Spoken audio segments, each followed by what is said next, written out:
I had to unmute myself. Hello, everyone. Oh, whoops. Welcome on in to yet. We're here. We are, in fact, here.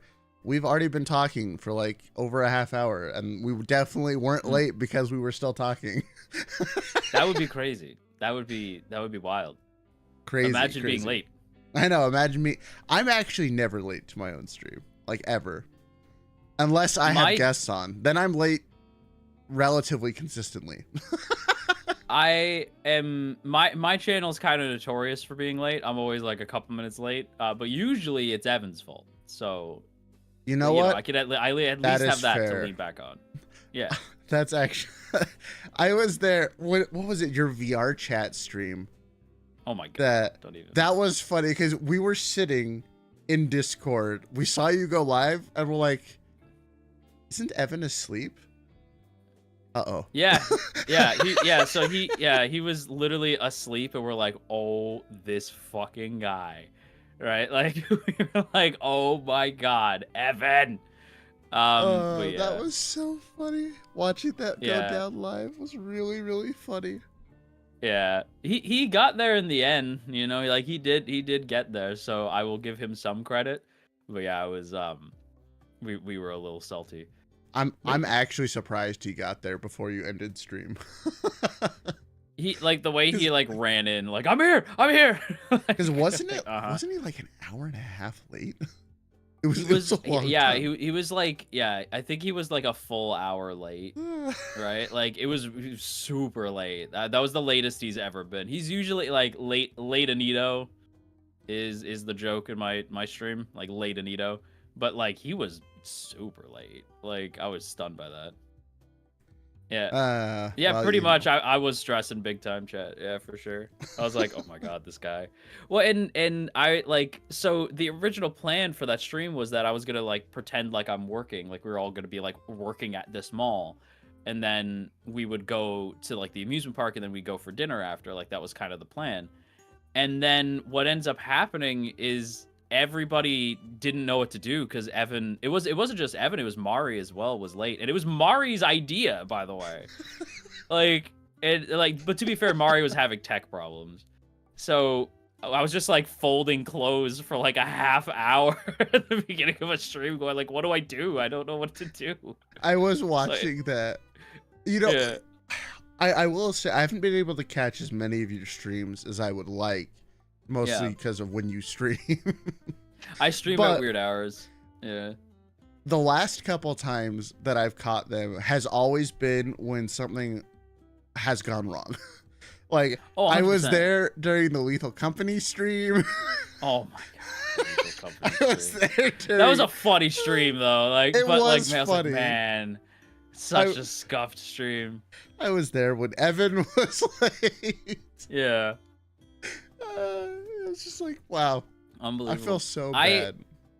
Every stream I do, something happens where it's either something goes wrong or something just like weird or goofy happens. Like my last stream, I was literally like, okay, chat, like listen, like none of you little shits better say anything, right? Like nobody say anything, but I think like Rosemi is my Kamiyoshi at Niji, right? Right. But I was like, but Aya is kind of like getting up there. But don't tell her that, because I don't want her to like have an ego about it. And chat's like, don't worry, we got you. Sure enough, Aya just leaves a smiley face in my chat. I was like, fuck! like, no! Why were you here? That was embarrassing. I was like, oh, come on, man! Like, Chat can also vouch. That happens really whenever I talk about Scarla. Scarla will just be like, hi.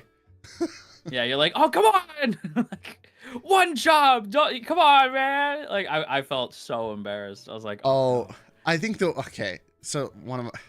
Zatham. The funniest time it's ever happened was right after Aluna debuted. And okay. I was saying their voice lines really dumbly, and okay. I wish I had Kyo list still here, but I like photoshopped Kyo's hair onto my head like very poorly. Yeah. And then Kyo's like, "Hey yo, what?"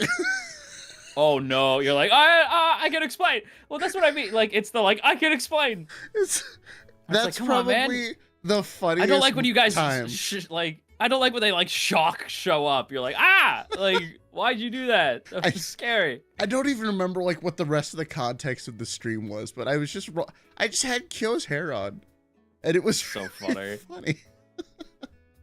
VTubers cursed by the scuff demon. I agree, Chad. I See, agree. I have so much scuff because I program a lot of stuff for my stream, like this chat box behind me I made, and so naturally when you do things yourself, scuff tends to follow. Yeah, 100%. Yeah. And so let's see. Look, I wanna put it on screen because I know. Actually, we're gonna go back here for a second. These little cats that hang tight. We got some scuff. Those little guys. Yeah. Those little guys were made by my community, and they are fantastic. Oh, that's cool. That's awesome. That's adorable.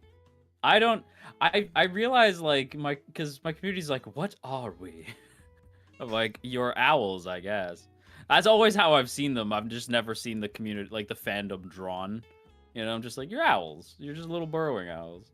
I'm just a burrowing human. Nice. I like, but yeah, like they're just little burrowing owls. I was fortunate enough to have an artist give me our actual mascots. I can show people what they are. Yeah, see, like I should like find an artist to be like, can you draw an adorable burrowing owl and somehow have like holding a cup of tea? like that would be great. Like, and great. that's the community. They're just little burrowing owls with teacups. Teacups on their heads. Burrowing owls with teacups on their heads. That's them. Burrowing owls are absolutely adorable. They are so funny. They are my favorite, obviously. they're yeah. So Would you believe that they're my favorite? Nah, never. I don't know what you're talking about. That'd be crazy. That'd be crazy. That would be silly. No, you know what? This is actually a tangent into something. I know. So you call your community Parliament, right? Yes. How did you come to that name? A group of owls is a parliament. A parliament of owls. Like a murder of crows. I learn something new every day. I did not know that. Yeah, because people are like, why the parliament? And like, are you political? No. Not even a little bit. Huh. I vote green every year. Like, I'm not that. I did not know that. Why? Yeah, why the parliament? Because that's what a group of owls is called. Huh. The parliament. Yeah, so the parliament is just what I call my community. There was like a bit of hubbub because again, like we could talk about some VTuber tea. But Ooh. like I don't regularly watch the HoloLive girls. I've just very rarely ever had any interest. Fair. And it's not a knock against them. It's just they're not to my taste. And so I didn't know, like, I've always liked their designs, and I think of the ones that I watch, it's like Kiara, or not Kiara, sorry. I do watch Kiara here and there, but not as much as I used to in the beginning. But like Mori, I still keep up with. Ina, I watch occasionally. Fuamoko, I love. I mean, who doesn't? Yeah, I was gonna say, that's because everybody loves Fuamoko, right? And when it comes to when it comes to Hollow Stars, I watch basically everybody, including some of the JP boys, which I very rarely watch Japanese VTubers just because I don't understand what's happening. But I love Hollow Stars. But Hollow Live, I'm very kind of it's just not my thing. So I didn't regularly watch like Mume, right? When I started, I got referred to as Mume's little brother so often. And I was like, I don't know who, and at first I was like, I don't even know who we're talking about. Right? It's like, who? Yeah. So I was like, who? Who? Because I'm an owl. No, but I was like, what? Who? And then they were like, from HoloLive, dude. I'm like, Mume. HoloLive. Oh, her. Yeah, the Civilization one. Yeah, I know her. Right? And then and then people were like, you can't call your community the parliament. And I go, why? They're like, because Mume calls her members the something parliament. I forget what it is, like something parliament. Oh. And I was like, that's a group of owls. Like, you can't copyright a group of owls. Like, that's kind of silly. That's such a weird phenomenon that I think is like really pervasive in the VTubing community of like, because like, well, let's be fair here. Like, a good probably 70 to 80% of the VTubing community is person plus animal, like character wise. And like, 100%. there's only so many ways you can do that. It's like, oh, like there's only so many animals. Like, you can't. Who was it? There was someone they popped up on Twitter. They were getting called a Shy Lily knockoff because that's people's favorite. Yeah, I was gonna talk about it, but I changed my mind because I was like, this is stupid. Yeah, it is stupid, like, but it's like, guys, an orca looks like an orca. There's like a cat looks like a cat. You can't. There's only so many you could do, you know. There's only so many you can do. Yeah. Well, there was like a shark girl. What was her name? That people were like, oh, she looks like Shy Lily. I'm like, yeah, because it's the same like artist mama. Like, of course they're gonna look similar. Yeah. I forget who it is, but they were like, no, they're not a shark. I forget whatever they are. Something. I know who you're talking about, but I don't remember what they were. I feel bad. They're a good VTuber. Like, I've popped into their streams. I just can't recall their name off the top of my head. But like, yeah, people like accuse them of that, and I was like, but like, it's the same artist mama. Like, in the same way, like there's a new group that just debuted for the First Stage Boys. A lot of their artists are from like are Niji artists, right? So like, because people are like, oh, they look just like the Niji Sanji boys. Yeah. Well, it's no the doubt. same artist. Yeah, it's the same artist. Of course they do, right? Like, that's not a bad thing. So it's kind of funny. I don't know how much you've watched of Domo. Domariga thinks, if at all. None actually. I've seen them on Twitter. So like, there's a model they have that looks, very similar to me. Because guess what? We were made by the same model arts. He doesn't use it like hardly ever. I think he used it like twice ever. But it's like, it's so funny because like, yeah, of course the same artists are gonna look similar. Like, even if they're trying to be different, an artist has a style, and like it's going to look similar. That's what I mean. Like, and I find it weird that everyone gets like so uptight. Like, so my first like 2D model was by Sarah Hana, who does like I think they have like 100 art like models out there now. Like, just so like Sarah Hana models, like if you hand them to like your rigger, they're gonna be like, oh, this is a Sarah model. Yeah, I know how to work with this, right? Like, that's how often she makes models, right?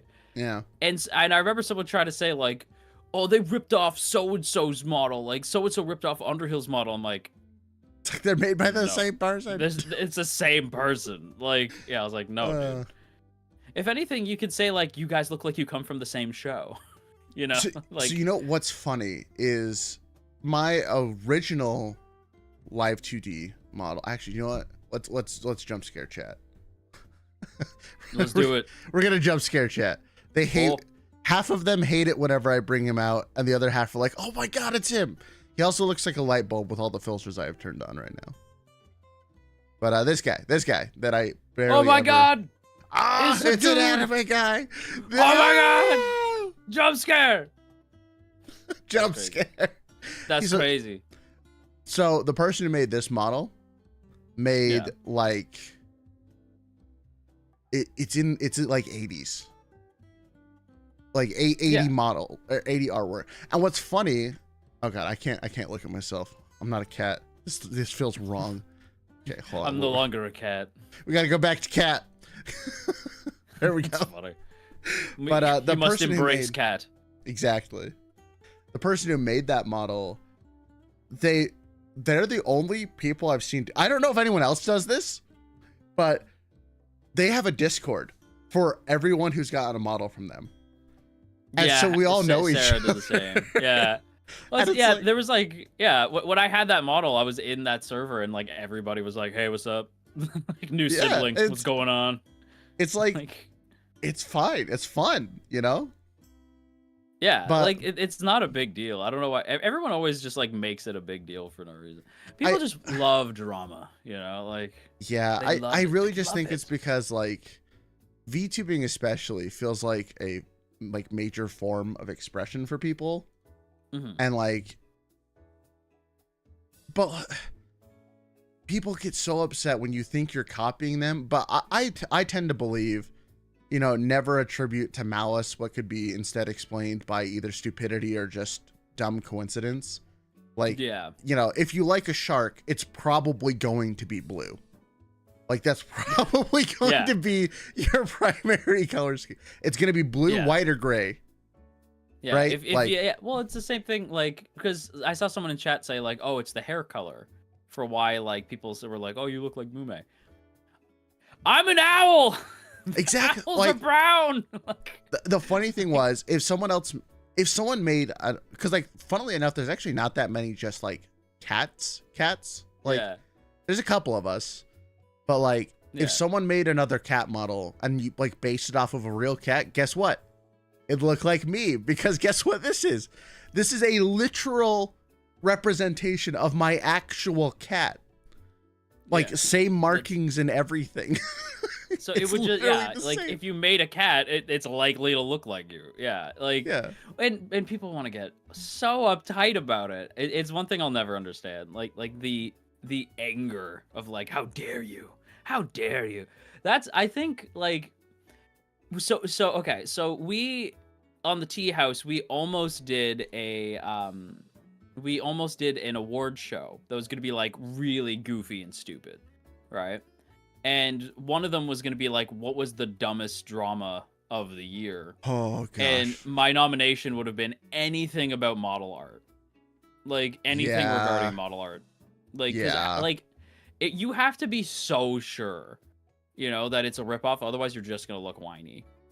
All right, Yeah. like because it just always looks so dumb. I think other than that, there was one V2. I don't know if I want to talk about this, but like I don't know if I should. Should I? Like the silliest thing that happened last year. You know what? Chat, I think we're all adults. My chat's actually relatively tame, so we should be Okay, fine. yeah. Keep in mind this person made a mistake. They've grown since I've checked in on them. That like they're not the same person they were, but they tried. It was so silly. Like I think this was like the first video of mine to blow up too, because like I wasn't mean. I was just like, what the freak? I don't understand.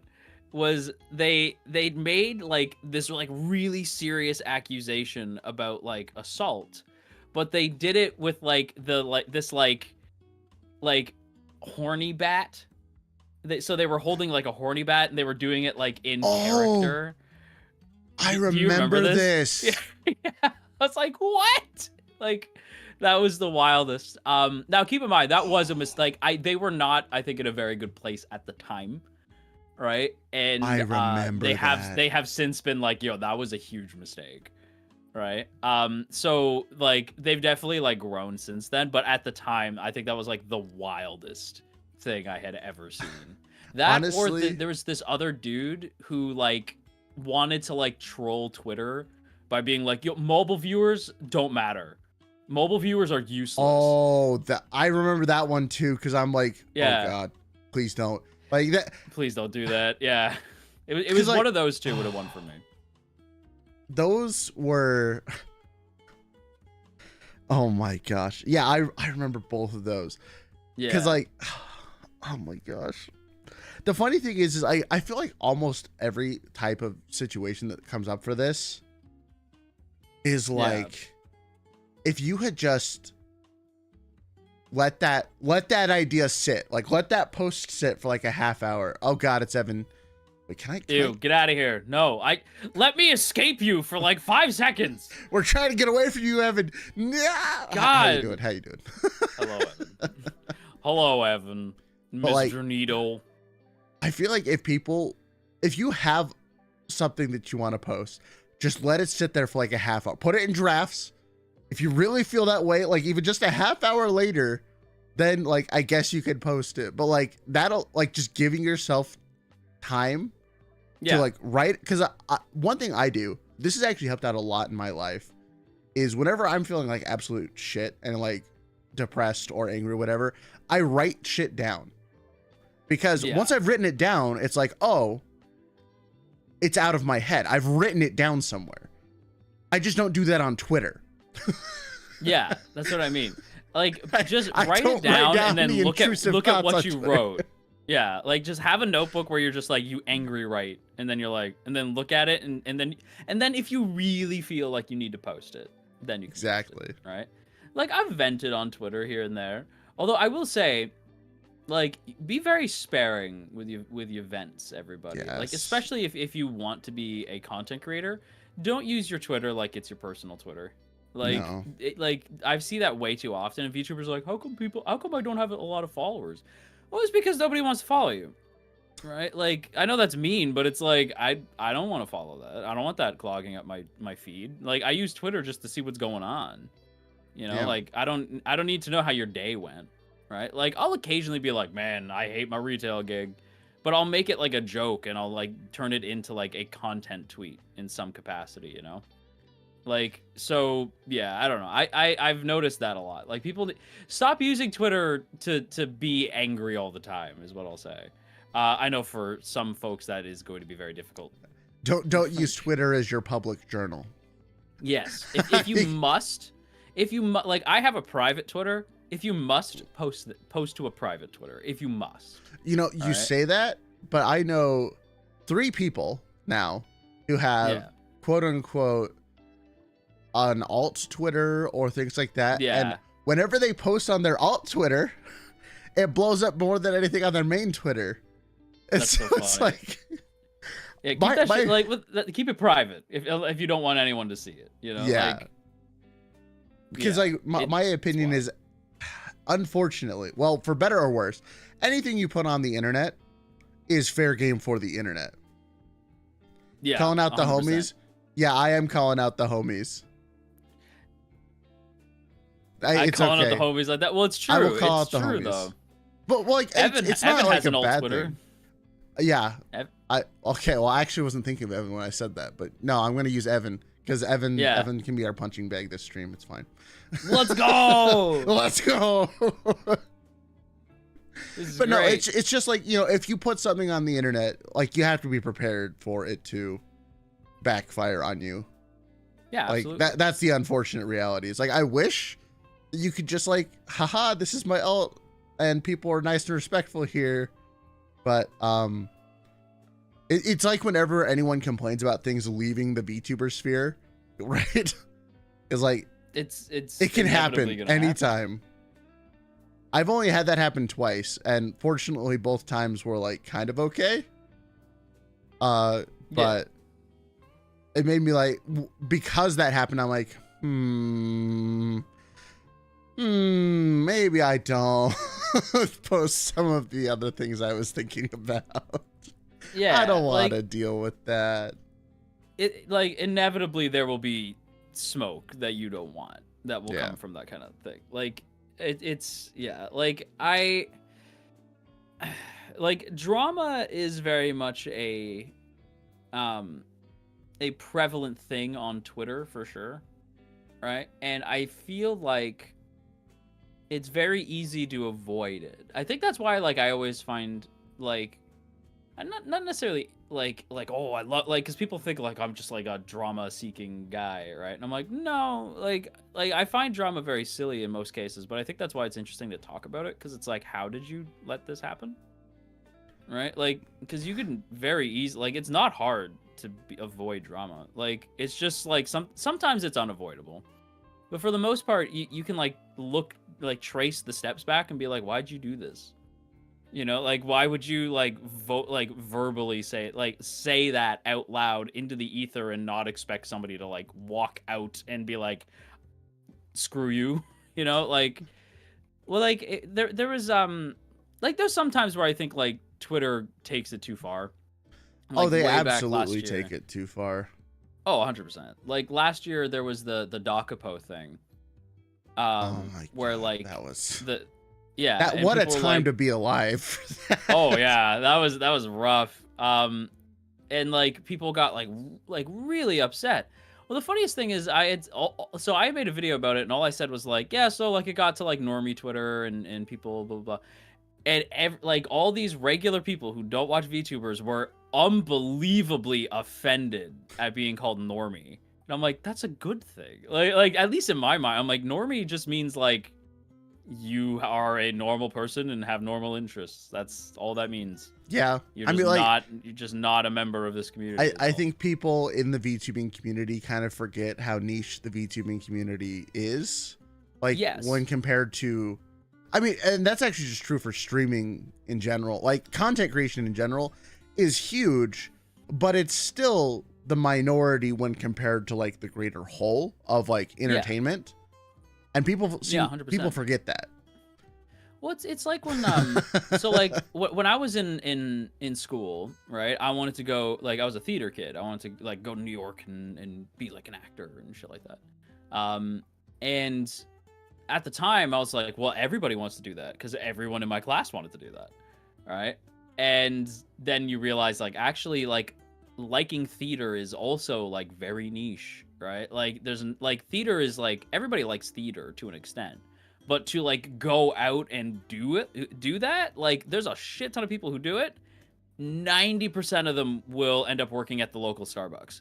Like, you know, like nobody's actually gonna go and like into theater and like make it, you know? Yeah. And I think it's the same thing with VTubing. Like so many people like jump into VTubing and think like, I'm gonna be a big star, right? I'm gonna be the next Iron Mouse.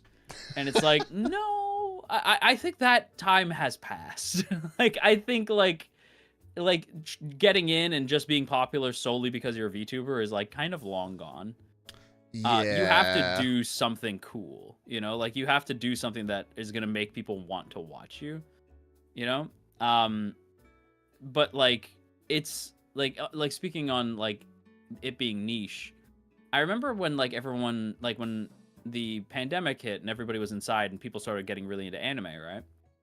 And I was like, oh, this is so cool. Like anime is becoming very mainstream. And I always see people say that like anime is so mainstream. Anime is so mainstream. It's not. Like it is in the way that like D&D is mainstream. Yeah. Right. That, like I think that's an excellent way of putting it. yeah, like it is like it's in the zeitgeist, but people still like the mainstream stuff is still like sport ball and like I don't know. Sport ball. I don't know TV what normal shows, people do. You know, TV shows, yeah, like The Big Bang Theory, if that's still on. I don't know. No, that's over. Oh, okay. Well, then whatever the new Big Bang Theory is. And to be fair, there's some of those stuff that I really like. Like I love The Office. That's technically a normie show, right? Like, Survivor is fun. I love Survivor. Right, like stuff like that. Like there's like it's not a knock to say normie in my opinion. It just means like No. what the masses typically enjoy watching. Like I don't enjoy sports very often, but I do love figure skating. All right, so like, but even then, figure skating within the sports world is very niche. Yeah. But yeah, I don't know. I feel like people need to like a little bit of a reality check on like streaming and VTubing because it's like it's not quite like the entire world the way that I think a lot of us view it as. It definitely, even though like it is our like world it, though. Yeah, I was gonna say it is our world, but well, the funny thing is like world. As small of a niche compared to the world as it is, Mhm. it still feels so big. Someone in chat said it really well. Alacrius. Or I'm bad with it. I'm sorry, but a community is always looking big, or always looks big if you're a part of it. Because it's like in reality, that's very true. Like I've met more people in the last like 6 months to a year within the community than I had like the previous 2 years, and that's still a fraction of the people who do this. 100%. Like so it's always funny to me. Like when you get invited somewhere, right? Like if we were to get invited to a server, right? And you think you know everybody there, and then you like look at the server list and you're like, who the hell is that? Like who is are that? All these people? Yeah, who is this? Yeah, like, and then you go to their page and you're like, oh, they have like 50,000 like followers or something like that. Like, you know, like not huge, but like big enough for like, whoa, right? Like you're a lot bigger than me. yeah, it's like, damn, like who the hell is this? Yeah, like, and then you go and you're like, oh my god, they're huge. Like, and it just goes to show like the community, because I remember back in the day, like on YouTube, you would know anybody, like every person who hit 1 million, like you knew them, right? Yeah. Like, whereas now, like no shot, you know everybody who has 1 million subscribers. There's so many, right? Like, and you couldn't name them all, right? Like, and we're slowly getting to that place where like VTubers are so like numerous and all doing so well that you're not gonna be able to name like every single VTuber who's like really good and like doing well and it's their job, right? You can probably name a bunch of them because again, it's not that big, but you're not gonna name all of them. And we're gonna get to that place where, like, I've been saying this forever, that like VTubing is gonna very much be just like another form of content creation. Like, it's not gonna be quite as special as it used to be, which is not a bad thing, right? I also don't think that's I bad. want it to be, yeah, like, but I want it to be special, right? It's like, no, like, if it's not special anymore, then it's more normalized, right? Like, I want to see VTubers interacting with non-VTubers. Like, I want to, like, I would love to collaborate with like Maximilian Dude or something like that. Like, just like flesh tubers, which by the way, I hate that term so much. But like, I think it's it funny. grosses me out. It grosses me out. Like, bleh. But like I want to interact with like these IRL streamers because like that makes it normal, right? It's one of the things I want to do is I really want to start pushing into like I would love to, like, I haven't played competitive in a long time, but like I'd love to like do something competitive as a VTuber, right? Because like I don't really see that outside of like Vispo and stuff like that, Yeah, right? okay. Or like I'm gonna interrupt you because this just happened, and it was the funniest thing to me. Do you follow Street Fighter at all? I do. Did you watch? Have you been watching the top 8 tournaments? No. So what? I only bring this up because I was watching it. And all of a sudden, in the top 8 was a banana VTuber on screen, and I was like, "Really? I am so happy right now." Well, that's what I mean. Like, I want to see VTubers like going to Evo. You know, like I want to see that, right? Like that'd be cool. Exactly. It'd be so hype. But it would depend on the character they play. Yeah. Like, depending on who they play, I will judge you. I mean, that's fair. I mean, wait, who do you play? In Street Fighter? Yeah. In Street Fighter 6, I play Kimberly. Okay, you pass. Yeah. Yeah. Who do you play? Who do you play? I play Luke and Zangief. Okay. All right. Yeah, that's fine. That's fine. But I mean, if you said I'm Ken, also, I would have judged you. I tried Ken. I don't like Ken. I don't like Ken. All I fight is Ken. Like, all I see now is Ken and Cammy, and I'm like, oh my god. If you pick Ken, you just wanted to win. If you pick Cammy, you wanted to win, but also you wanted to look at Cammy. You know? That, yeah. But that's you see, 100%. You just pick Zangief because you want to be a banker. Because his new outfit's the best. The banker? Is he a banker? I haven't seen his new outfit. Well, so he's wearing like a dress or like a vest suit, and he has a little watch on him, and one of the color schemes makes him like bright green, and it looks like a stereotypical like villain like banker guy. It's so good. Oh, I'm looking at it now. Yeah, it's so good. That's so funny. Who tailored that outfit? Like, that poor tailor's like, I don't even know if I have enough fabric for this. This man is huge. Zangief is a beast of a man. I love Zangief. You know who I want in Street Fighter 6? Who? Like, I've said this for a while. I don't know how you would do it. But like, so my main in most Street Fighter games is Cody. Which is like, I know throws people off because they're like, why? Right? I'm gonna let like you in Cody. on something. I've never played any other Street Fighters other than 6. Oh, really? Oh, okay. So Cody is a character from Streets of, or from Streets of Rage, or no? Yeah, no, Streets of Rage. Or am I tripping, chat? Like, I'm pretty sure it's Streets of Rage. I don't remember. I don't play. Chat's gonna have to help you out on this one because I was like, I don't remember. But they're from like a different game, but it's in the same universe as Street Fighter. And right now, Cody went from a like delinquent character into the mayor of Metro City, which is where Street Fighter 6 takes place. And the guy who used to be mayor is this dude called Mike Hagar. I want Hagar to come back because he's like he's basically Zangief, but he's he's got a mustache and he's American from America. He's just cool as shit. So I want him to come back. I also want crossover characters really bad. Like I want like the character I've always wanted. It will never happen, but I want him really bad. I want Wolverine in this game. That would be pretty fun. I want Wolverine just for the sake of Marvel vs. Capcom to come back. I just want Wolverine in this game. It'll never happen in a million years, but it'd be cool. You want Q? I'd be happy with Q coming back. I just stopped talking about fighting games now. There's certain topics that if I start, I won't be able to stop. Right? So one's fighting games, Kingdom Hearts, and wrestling, or like and Lord of the Rings. I've never actually played a Kingdom Hearts game either. Wow. You are missing out, but also it's a lot. So see, like, that's kind of because I've never had like a PlayStation, so I've never like even thought about getting into it. Yeah, that's fair. So now I look at it and I'm like, it's so much, it's so worth it, right? Like there's a meme from like Men in Black where it's like, hey Kay, is it worth it? Oh yeah, it's worth it.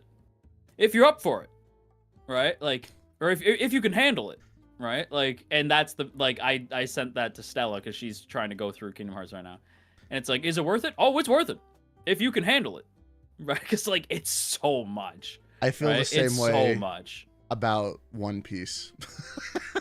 It's the same thing. I like for the longest I could not get into One Piece because it was so much.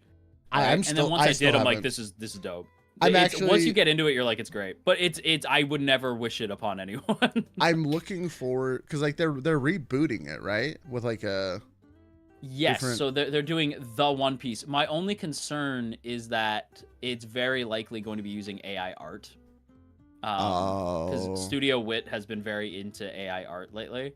So it's very likely going to be using AI art, which bummed everybody the hell out. Because like, yeah, I don't know for sure though. If it was to restart, I could probably get into it. Because like, I don't want to. I don't want to catch up. I did my time. I did my time with Naruto. I don't want to do it again. I did my waiting. 3 years. How long is it, chat? Like, I don't know. 10 years of it in Azkaban. Like that's all that gives me. Like it's not Naruto is Azkaban. Like that's are you fully caught up? Like are you reading Boruto right now? I've seen all of the original Naruto, all of Shippuden, and then I was caught up with Boruto until like last year. Yeah. But like fair. Boruto just it wasn't doing it for me. It takes a long time for it to get going. Like there's like the current run, like so Kishimoto came back to write for Boruto. Not just supervise anymore. He's like writing it. But in order to do that, he's like wiping the board clean and it has like a new name. It's like Boruto Twin something Vortex, right? Oh gosh. And it's like brand new, like totally new setup. It's I don't want to spoil anything, but like it's very like different. And they actually made Boruto like kind of rad. I was like, oh, he's kind of cool actually. Like, I was like, oh, okay, he's actually kind of cool. But yeah, for the longest I thought Boruto was a dweeb. I was like, I don't like this kid. Also, like it's hard to like a character who's constantly like shit talking your like former MC. Right? You're like, man, like, you don't, like, Boruto be like, you don't get it, Dad. I'm like, fuck you, he's Boruto. Or he's Naruto. Like, you don't know what Naruto's been through. I've been through it with this guy. You don't get to talk to him like that. Only I can talk to Naruto like that. You know, like, I just get heated with it. Like, but, yeah, eventually, like, he knocks that off. Because, like, I think that's the worst part about Boruto. Is just Boruto sucks in the beginning. Like he's just an annoying brat. I feel like I guess Naruto was a brat. Well, he was a brat, but like Naruto at least had a reason. Yeah. To be a brat. Yeah. I feel like Boruto had a lot like well, vying for parents' attention, that's a real thing, right? Like Yes. that is a thing that happens. But I feel like the extent at which they did it was just really trying to recapture how Naruto started off without Yeah. realizing that people were like, we've already seen this. Can we not do this we again, not? please? Yeah. Do we have to do this again? Do we have to? Like, yeah. Oh gosh. Because again, like where we are now, I'm like, this is interesting. Like I'm like, okay, I'm here for it. But it takes so long to get going. I feel that way about a lot of like current shonen. I'm like, oh my god, like it takes forever to get going. Even like when shows come back, like Super came back, and like or Dragon Ball came back as Super, and I was like, oh my god, like it took so long for it to get somewhere good. Right? Like, you know what? fine. I actually had forgotten about that. Like, because I watched all of Super as well. Yeah, and like I love Super. I remember the back half very fondly. Yes. And it's like the front half is like gone from my memory because I went back and I watched some of it and I'm like, oh, it's bad. Oh, this is why I don't remember this. Yeah, it's really bad. Because the back half is awesome. It is. It's all like Tournament of Power. The Tournament of Power is awesome. The Tournament of Power is so much fun. The Future Trunks arc, even though it ends kind of on a weird note, like it's really fun. I love Zamasu. I think he's one of my favorite like modern villains in Dragon Ball. Like I think he's so fun. Like Beerus is great too, but I don't really consider Beerus a villain. Like, but like if somebody's like, how do I want to get into Super? What do I do? Watch the movies. Don't watch the recap seasons. Yeah, the movies are cool. Watch the movies. So you watch the first 2 movies, then you jump into the Universe 6 arc, where they have that little tournament arc. Then you just keep watching the show from there, and then you watch Broly, and Super. So good, super good. But other than that, I actually haven't. There's not many anime that are like long running that I give that much of a chance anymore, because like I'm of the firm opinion that if a show takes like a season to find its stride, I don't want to waste that much time. I'm sorry. I'm so sorry. It's funny because I know. So I am of the opinion that the first season of like My Hero is really boring. Like I had a hard time getting into My Hero at the beginning because I'm like, I'm gonna say something controversial. I don't like My Hero. That's fair. No, I don't blame anyone I know who says they don't like My Hero. I'm like, look, I get it. Like I was very big into My Hero. I still am. Like, I still enjoy My Hero, but after My Hero, I am kind of done with superheroes for a while. Like, I'm just, like, so burnt on superheroes. I'm like, oh, okay. It's like zombies for me, where I'm like, once The Walking Dead's finally over, because it's still not. I'm done with zombies for a while. I'm done with superheroes for a while. I want something new. Give me vampires back. That's what I want back. Give me vampires back. Okay, chat, no. Okay, vampires are my guilty pleasure when it comes to anime. I've watched like all of them. It doesn't matter. It doesn't matter how bad or how trashy they are. I love them and I'm unapologetic about it. Like, okay. My favorite trash anime. My favorite trashy anime is still Vampire Knight. I love that show. Dude, okay, I'm so glad you said much. That. It's so bad. But it's so good. It's so bad. So I remember, like, so Stella and I were just kind of like hanging out one night, and she's like, "Oh, dude, do you want to watch something like really trashy?" And I was like, "Always, right?" Because I love trash, right? So I'm like, "Always, right?" And because like it's hard to find, but like trash that's like really good, you know? True.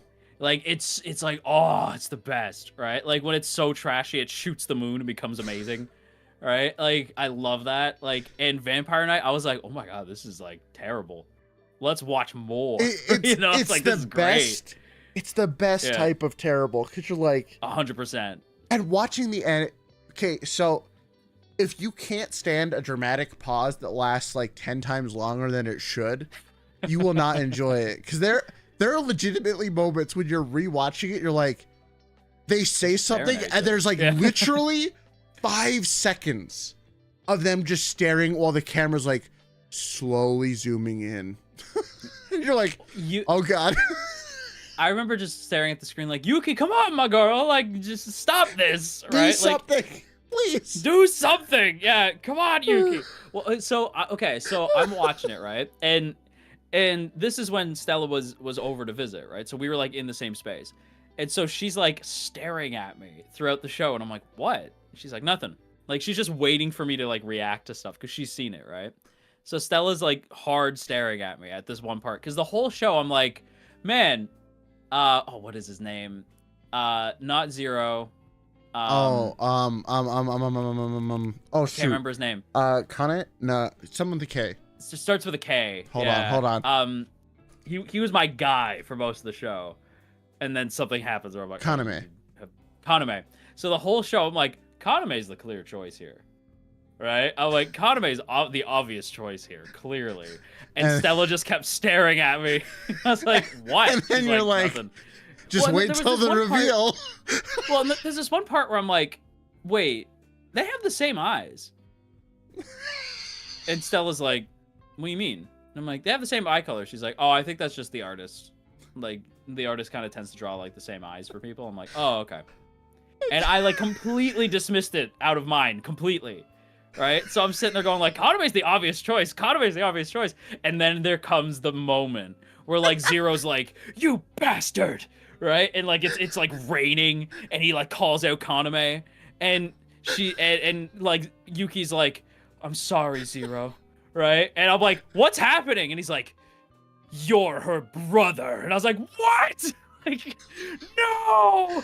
Or like, whatever he is to her. The best no! about the show is like, it's kind of normal. Like, it's bad anime up until that point. And then all of a sudden, from that point on, it's like, we're cranking this dial up to 11. And you're just like, what's going on? It's so dramatic, right? Even like, after that. Like, the final fights, well, fight, quote unquote. Yeah. You know, you're just like everything, they just MacGyvered everything into the show. And you're like, I don't know what's going on. This is terrible. Well, like, I love this so much. Well, because like towards the end of the show, I'm like, man, I don't even care about the main trio at this point. I'm just all about the background vampires. No, the one I like just died. Or like he gets taken over by some evil thing or whatever. And I'm like, oh my god, like it's so insane. And then like Zero fights like his twin, who's like evil, but he's not evil. And like, oh my god, this is so dumb. The best part. Did you ever read the manga for it? No, but I like have been told worse. What happens. Like it just escalates. It's so funny. Like I live for like bad but great. God. Like so bad it's good stuff. Vampires, I don't know why vampire stories have so many like so bad it's good. It's like because everyone wants the vampire. They want it to be like the vampire is the focus, and that, but like, people don't realize like how bad of a concept being a vampire in any situation actually is. It's awful. Like it's terrible. Well, like, it's an you don't want that. Like, you don't want to be a vampire. You don't actually want it. Yeah, like. Well, okay, so Stella, right, had never seen, because we had finished Vampire Night. I'm like, that was crazy. And I was like, okay, but question, is it like, how does it stack up to Twilight? All right. Wait, she had never seen Twilight at that point? She had never seen Twilight. Oh my god. Twilight. She only watched Twilight for the first time last year. I'm going to say I love Twilight because of how bad it is. It is terrible. It is so much fun to just like accept Twilight for what it is and just be like, it's gonna be a trip, it's gonna be a bad trip, but by god, are you along for the ride? Oh, 100%. Like it is one of those things where it's like, it's so bad. The CGI baby, oh god, yeah. Well, okay, so the best part is like, so Stella, like we're watching it, right? And again, she's never seen it. The only thing she knew about Twilight was that there was like a weird like CGI baby that Jacob like imprints on. That's all she knew, right? Because obviously like that's the most like egregious moment of the whole thing. But so we're watching it, and she's Team Jacob like hard the whole way, right? Like Oh she's like, no. Jacob's the obvious choice. And then the baby moment comes, and she's like, and there it is, because again, she knew that, right? So she's the whole time she's watching it, going like, he's the obvious choice. So like, how do they get to him imprinting on a baby? And she's like, oh, okay, that's messed up because it's not even his choice. And I'm like, no, it's not. That's No. the worst part. He has Ev- no say in anything that happens. Everything Right? about Twilight is terrible. It's so good. Everything about it. Like, and so she's like, man, that's crazy. And I was like, so like, who do you like? She's like, I like the other Cullens. Like, they're pretty cool. And I'm like, yeah, the Cullens are interesting, aren't they? It would be a shame if something happened to them. Right? Like, and then like, and then we get to the final fight, and like Carlisle's head comes off. And she's like, wait, what? Like, and she's like, oh, that sucks. And then everyone starts dying, and she's like, oh my god. And then it was all a dream. She's like, oh, fuck you. I was like, yeah, it was all a dream.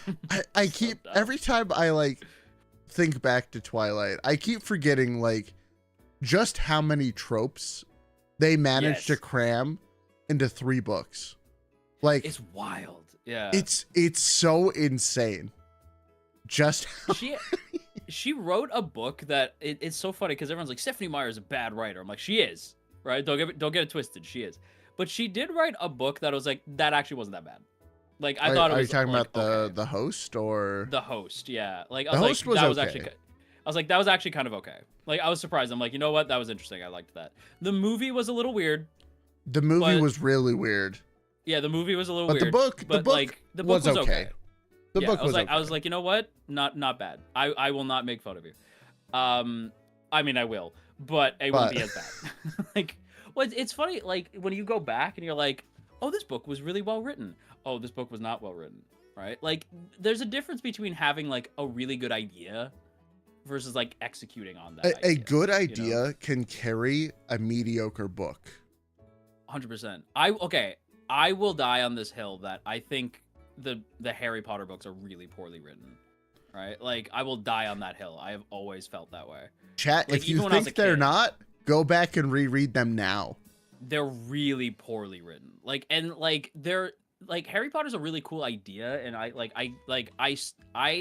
still make like my Patronus jokes or something like that, right? Like, I'll still make like references to Harry Potter.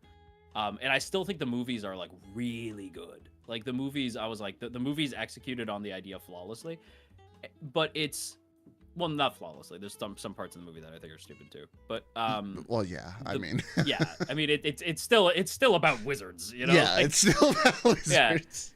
it's still about wizards. Let's not go overboard. But like, yeah, the books are like so poorly written. Like, but speaking of wizards, there's another series that, like, if we're gonna get spicy, there's another series that I've never, like, I love the series. I don't understand why people get so like emotionally invested in it. Like, in this, like, if you say anything bad about it, you're like the devil. Star Wars. Oh, Space Like, Wizards? It's literally about space wizards. Like, it's about space wizards, and nobody talks about that. Like, it's about space wizards. Well, you Like- know what was funny? I'm remembering this because I love Star Wars. I accept it for the absurdity that it is. Like, Yeah. Star Wars It's is silly. a universe where magic, quote unquote, you know, and technology like just fits. Yeah. But like, there was someone who, I wish I could remember the exact thing. But like, this person did a really interesting video, and it combined like what George Lucas himself was talking about. Like, the original story of Star Wars was basically a soap opera.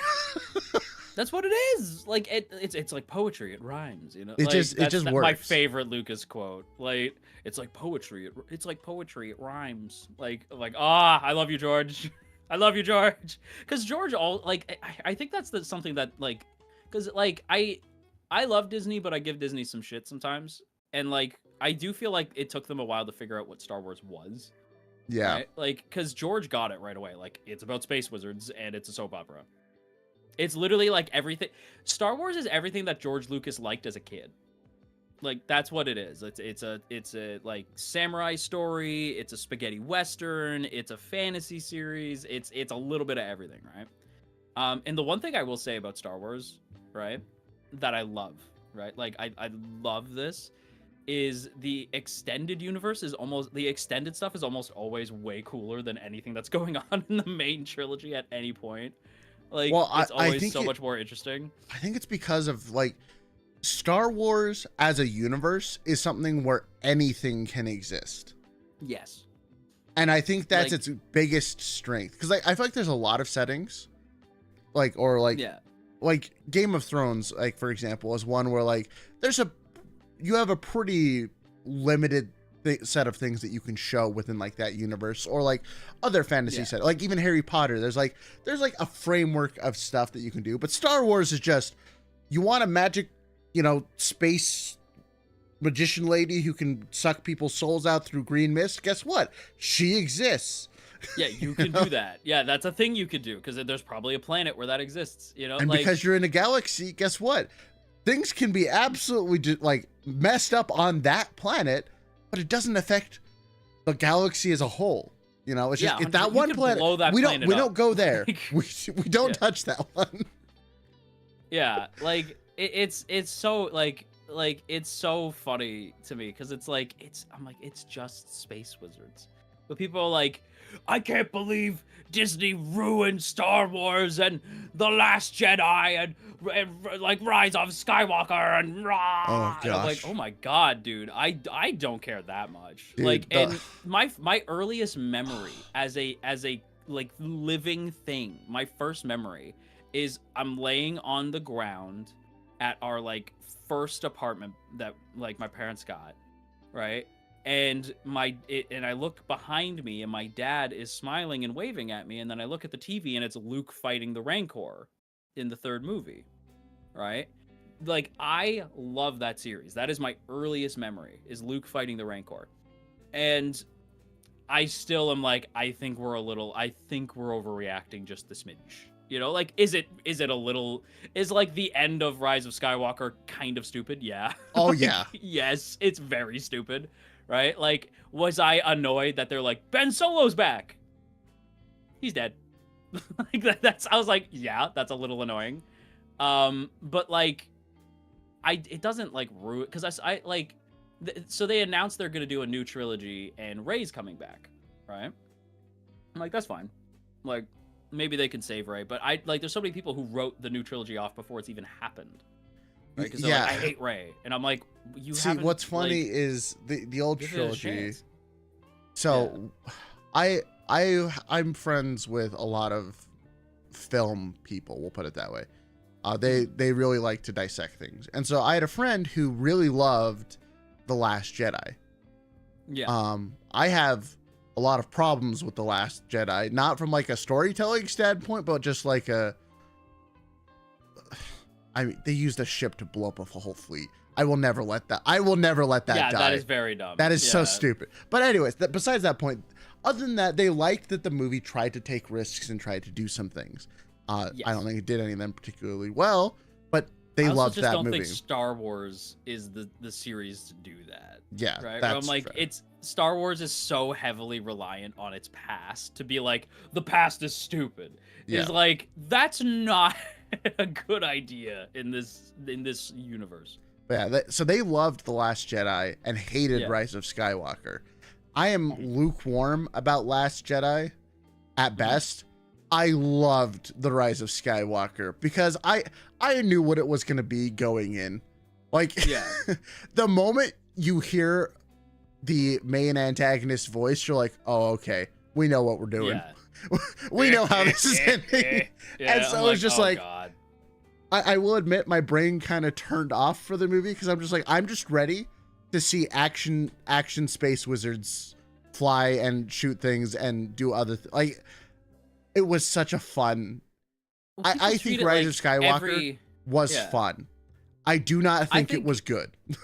No, like to me, like when I see like Rise of Skywalker, to me, I'm like, this is the dumbest Star Wars movie of them all, right? Because but it's not even like, but like, because I've seen people be like, like, oh, it's so bad, so bad. I'm like, yes, but like the problem is like it's not exactly JJ's fault, right? Because people be like, why is it so poorly written? Because JJ had to fix a lot of stuff that got broken by Ryan Johnson in the last movie, all right? Like, because he wasn't expecting Ryan to do all that, right? And I'm like, but at the same time, I'm like, JJ, why were you not paying attention to what he was doing? Like, it's like, I don't know. Like, I think the trailer is so much better than the movie. Yeah. I feel like Rise of Skywalker was just like, we have all of these outstanding plot points and we have to resolve all of them. Yeah. You're like, can we do that? They're like, well, if you want things riding out onto a Star Destroyer on Cavalry, yes, we can. And you're like, wait, hold on.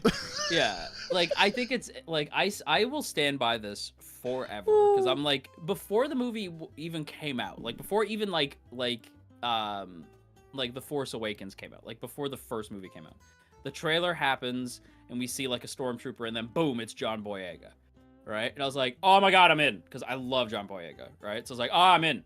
And I thought he was gonna be the main character, so I was like, oh, I'm in, I'm so in, right? So my thought of where they were gonna go, and I don't like hate the direction they went in. I just feel like, for me, what I would have preferred is if like that Finn, I couldn't remember his name. If Finn was the main character, right? Like, not the main character, but if Finn became the Jedi and Rey was like slowly hinted at like, oh, she's Force sensitive, and make her Obi-Wan's daughter. Like, I was like, she's the daughter of Obi-Wan and Satine from like the Clone Wars show. Like, I was like, that would have been crazy if it turned out that she's Mandalorian, but she's also Force sensitive, right? To me, that would have made so much sense as to why she was like just an immediate badass, all right? Because I'm like, that would have been cool. And like, and then Finn can be like training with Luke, and then like Rey can trying to be like uphold what Han taught her, and like training with Leia and like how to be like Force sensitive, and like trying to live up to her father's legacy. And then Poe can fly spaceships or whatever. I don't care what Poe does, but Poe can be over there. Do Poe things. Yeah, Poe can do Poe things. He's cool. He could be over there. He's Poe doing Poe stuff. You know, it's so fun. Every time I'm like, man, this movie's cool. Oh, there's Oscar over there. Like, what's his name? Oscar. I can't think of his last name, but he's in every series now. Everything that I enjoy has him in it at some point, and I'm like, oh, look, there's Oscar. Like, there he is. He's over there. He's playing Poe Dameron. Or, oh, look, he's playing Moon Knight. Oh, look, he's Apocalypse. That was a weird movie. like, why is he everywhere? Look, stuff happened. Everywhere. Stuff happened. That's the best I can say. Or like, I hadn't seen like Across the Spider-Verse, right? Oscar Isaac, that's his name. So I hadn't seen Across the Spider-Verse until like last weekend, and I'm watching it, and I'm like, oh yeah, I was way behind. And then I was like, oh, okay, so there's Miguel. Like, I know like Miguel O'Hara from the comics because I used to read comic books. So I was like, oh, there's Miguel, that's cool. And then he talks, and I'm like, is that fucking Oscar Isaac? Like, it's like, god damn it. Like, why is he everywhere? You can't escape him. You cannot escape Oscar Isaac. And I'm like, oh my god, this friggin' dude, he's everywhere. He's great, to be fair, but yeah. That's a long tangent. I am sorry. See, this is, I told you, if I go off, I'll never stop. You mentioned Across the Spider-Verse, which I absolutely loved. Yeah. So I love the Spider-Verse movies. They're so good. They're so good. Yeah. And I want them to continue, but I'm also scared because I feel like everything, the longer it goes on, there's more of a chance of it screwing it up. 100%. Like, so I know that they're like the next part is the last part, right? Yeah. And I'm like, okay, but it's so good. Like, just please make it as good as the last two. Just please. Yeah. Just keep it up. Trip at the finish line. Yeah. And then we'll have such a good Spider-Man series. Like, oh, that's what I mean. I'm like, just don't screw it up. Just don't screw it up. You're so close to the end, you know, like just don't trip at the finish line, please. Please. Yeah, that's all I'm hoping for. Just please don't trip at the finish line. You're so close. You're so close. Don't do this, you know. Yeah, so I hope I hope it goes well, like the last part, because it's set up for a really cool, like a really cool final part, right? Because I'm like, okay, that's really interesting. Like where they left Miles at the end of that movie, I'm like, okay, Yeah. It's this like, could be okay, really cool. Where do we go? It's like, I'm on board. I'm ready. Let's go. I'm here for it. Like, what are we doing? Yeah, 100%. Yeah, because I was like, man, like this movie was badass. Also, like seeing like Donald Glover show up in the movie was hype. I was like, oh, that's so clever. Like, yeah, I loved that. I thought that was so cool. Like, it's rude to stare. I was like, that's so funny. Yeah, that was really cool. I love that. Good times, good times. Yeah. Man, how did we get? I don't know. I'm trying to think, like, how did we get from talking about Twitter alts to Spider-Verse? Yeah, I was like, that was a crazy tangent. That was a whole adventure. I actually don't even. So we went, yeah, Twitter alts to Vampire Night to like Twilight to Harry Potter to Star Wars to Spider-Verse. I was like, it was the vampire pipeline. Crazy. Oh, I get it. We start talking about vampires, we end up at Spider-Man. Makes sense. Yeah, I mean, to be fair, Miguel O'Hara is a vampire, so yeah, people forget about that. So technically, yeah, Spider-Man 2099 is a vampire, and also Thor, and also Spider-Man. Marvel comics are weird. Marvel comics are very weird. Yeah. Miguel O'Hara, by the way, is worthy, which is wild to me. But anyway, that's tangent for a whole other day. Yeah. Oh gosh. Yeah. Oh man, lot. It was a lot. That was a hell of a tangent. It's okay. VTubers, you know. Look, there's a reason why I named the show Off the Rails. Yeah, because that was wild. Reason why that's the show name. It's because we rarely talk about anything I actually had planned, so it's fine. I love it. That was a fun tangent. I got to go off about Star Wars, so I'm happy. Nice. Well, let's talk about how you got into content creation, because I want to know. I want to know how you, speaking of journeys, I want to know how you ended up here. How I got here. So I used to be an AniTuber back in the day, and then I became really disillusioned with it.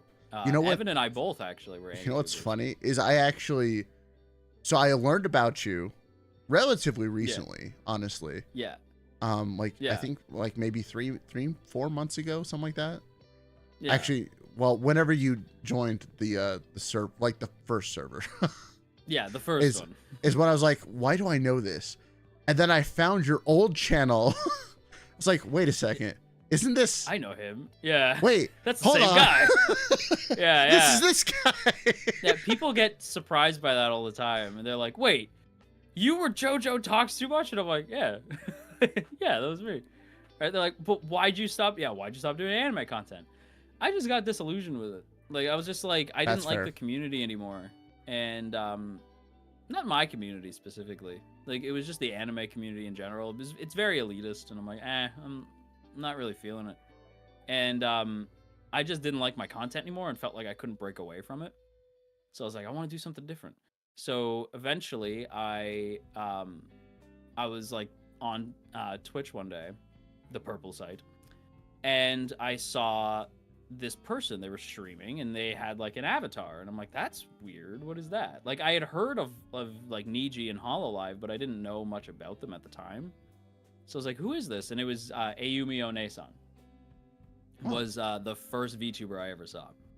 And I was like, oh, they're kind of cool, right? Like this is kind of interesting. And so I asked, like, what the hell, right? And they're like, oh, blah, blah. And like, they kind of filled me in a little bit. And I was like, oh, that's interesting. And so I looked into VTubing. I was like, oh, that's cool. And then I got my first model and used it a little bit on the JoJo Talks Too Much channel. And people hated that. And so I was like, okay. And then eventually I ended up, I ended up kind of like just not posting on the channel anymore. And I made like a TikTok account where I used my old avatar, which was like a puppet, right? And he was like this kind of like, he was a zombie butler for a bit. And then I was like, I don't like zombies. So I like transitioned into this puppet version of him. And I was on TikTok for a while, and then eventually I left TikTok, came back to YouTube to talk about VTubers because I ended up just like loving VTubers, right? I just find VTubers so interesting. And like the scene is so interesting to me. So I was like, I want to talk about just VTubers in general. Like, and then as it started taking off, I was like, you know what? I want to be like the Omni of VTubers, where like we can talk about stuff that is kind of like maybe like dramatic or a little bit intense, but we could talk about it in a way that's more positive, because I noticed that was really absent in the space. Was like a lot, like, with all due respect, a lot of like people who talk about VTuber stuff tend to do it in a really like negative way. So I wanted to be more positive with my content. So I was like, I want to be like Omni or Moist Critical or something, but like in the sense of like we could talk about these things but do it in a way that's like fun, right? And so that's kind of like how I ended up here. But yeah, that's kind of like the long and like long story short version of the story. But yeah, that's it. Nice. See, it's funny you talk about content pivoting because you're just not like into it anymore. I once tried to do what you do right now. Oh, really? Yeah, I because I started off doing like tutorials and stuff way back in the day. And I did a lot of talking about stuff videos back in the day too, like talking about like where I thought VTubing was going. I hadn't, like, this was before Niji Sanji really came out. Like that's how backward I'm talking. So, but like I tried that and like people weren't like super into it at the time because I think I was just like, you know, it's the meme of like they were before their time. I feel like I was just before my time. You were before, you got there first, and there was I got there too sadly, first. It was too early. Yeah, too first. It was too first. So I did mostly tutorial stuff because like at the time, like the reason why I got into VTubing is actually I'm one of the original donators to Face Rig. Oh, get out! That's awesome. That's so cool. I wanted to do that till like 10, 12 years, however long ago Face Rig came out, but like my laptop just couldn't handle it, right? But I kind of forgot about it until like the VTubing boom happened again, like with Hololive's announcement and stuff, and that's when I got back into it. Yeah. But I've always been very interested in the technology. Like that's the core of my interest in VTubing, is I think there's a lot of really cool stuff that it can do. Yeah. That's true.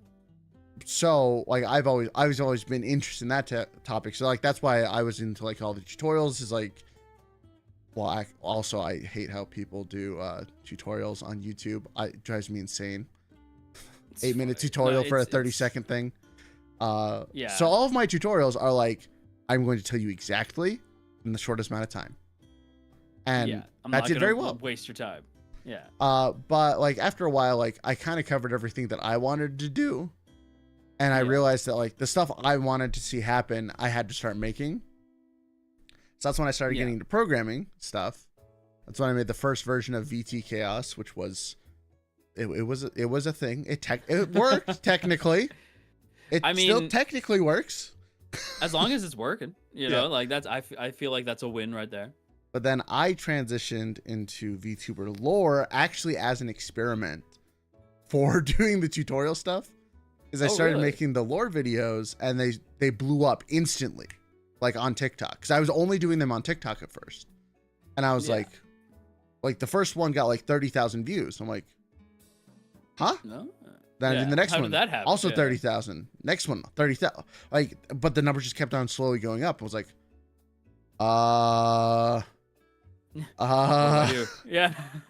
I guess this is my thing now. Because like I've always viewed YouTube from a pretty business oriented mindset. Like I love doing YouTube. I love interacting with the community.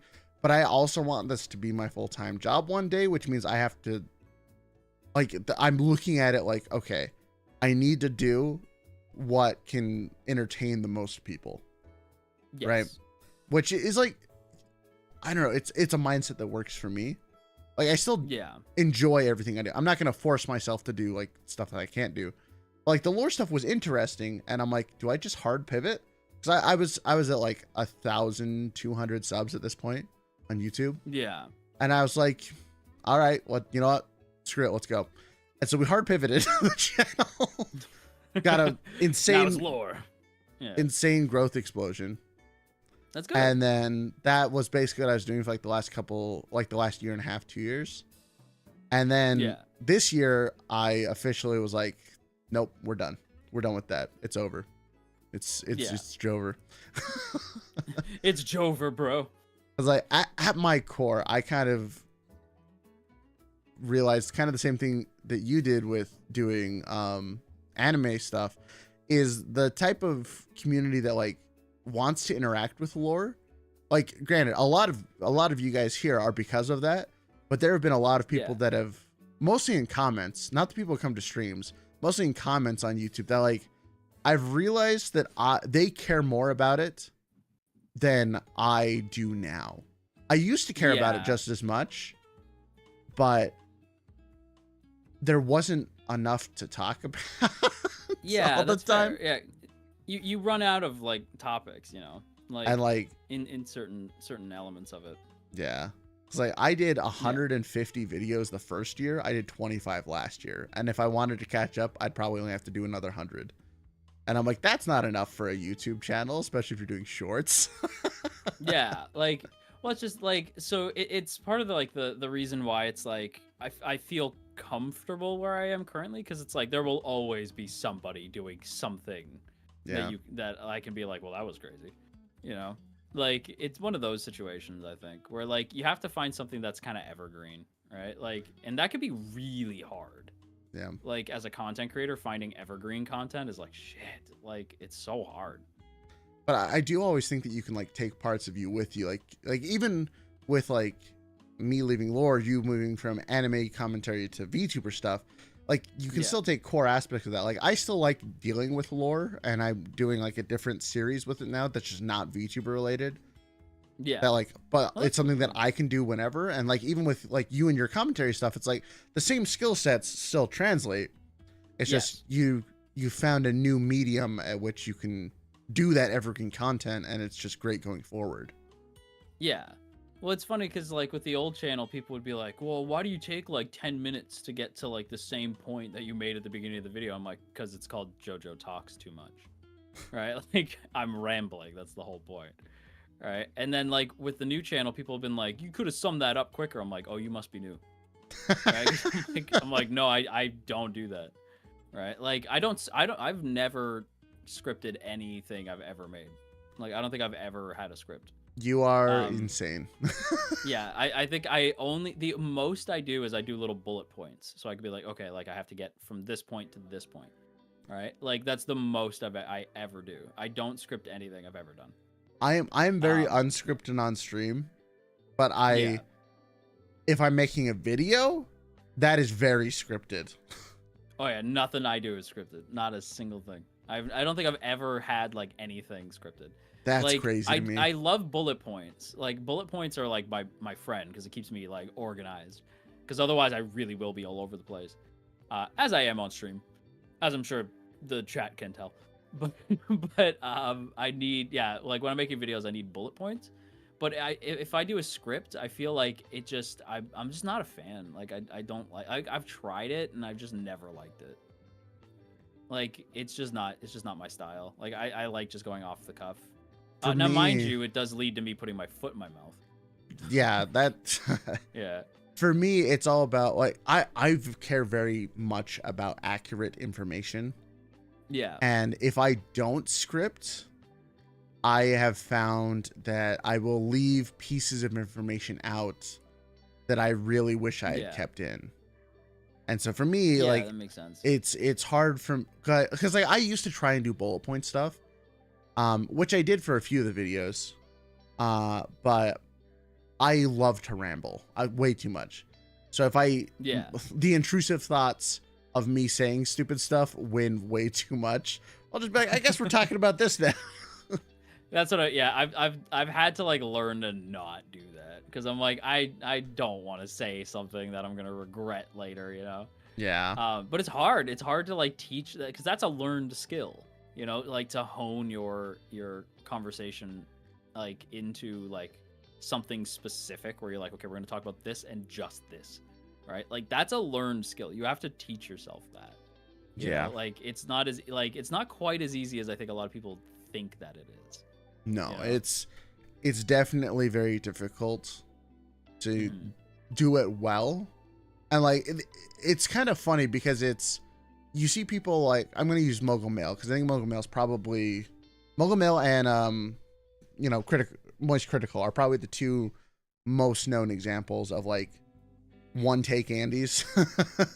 Oh You yeah, know? they just go off the cuff. Yeah. They can just go I'm off always the cuff. impressed. But like Yeah. that is definitely a skill you can learn. Yes. But it's so hard.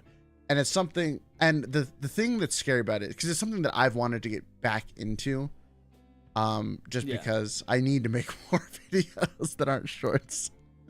But Yeah. you know, it's hard. you're going to suck in the beginning. Oh, 100%. It's gonna be bad. I like. It's gonna be somebody asked bad. Me, well, somebody asked me in my one video where I like asked the Parliament like, hey, ask me questions and I'll make a video out of it. And somebody asked me like, how do you start making content? I'm like, you just do it. Like you just suck for a while, right? Like, and you just have to accept that it's gonna be bad for like a little bit. Right? And you don't have to show anybody. Like, you could just like unlist it and like have it like show it to friends and be like, what do you think? Well, Like, and it's just gonna be bad for a while. the other thing is like the stuff that sucks, no one's gonna see anyways. Exactly. Like that's like, how you won't... content works. Is if you make Yeah, something 100%. bad and people just don't watch it, guess what? That's like the worst that can happen is people just don't watch it. Yeah, exactly. Like it's like you just have to like do it. Like and it's hard though. It's hard to be like, yeah, but I don't want to like embarrass myself, or I don't want to do this, or I don't want to do that. Sometimes you just gotta do it. Sometimes you just gotta say screw it and just jump in. You know. Yeah. It could be scary, but you just gotta do it. That's one of my biggest resolutions this year is to just jump into a lot more things. Like collabing with more people. Haha. Oh yeah, you're the Well, first collab of the hey. year, Mr. Underhill. Woo. Yay! Actually, that's I'm not first. true. You're first on the Aw. channel. You're first on the channel. Yay! we'll I'll make take that that. distinction. Let's go Like- first. I'm number one. Sometimes, and the other thing is, like, you really do, a lot of the time, just have to, like, once you've committed to something, it's so much easier to force yourself to go through with it. Like, I have wanted to do game shows my entire content career, and I've kept on putting it off and off and off and off, and really only doing it if, like, an opportunity just happens to be thrown my way. But this year, I'm like, nope, I've invited these 3 people on this date. I better goddamn have that show ready on that date. Because I've got 3 people committed to it. So that's what I mean. You just gotta be like, you know what? Like, hey man, you want to do this thing? I need to learn to do that because like, so there's a few VTubers out there that have been like, oh hey man, I like your stuff, and I'm like, oh thank you, you know, like, and then I don't ever say anything else, and I should just learn to be like, hey man, You have no idea how many times that's happened where someone like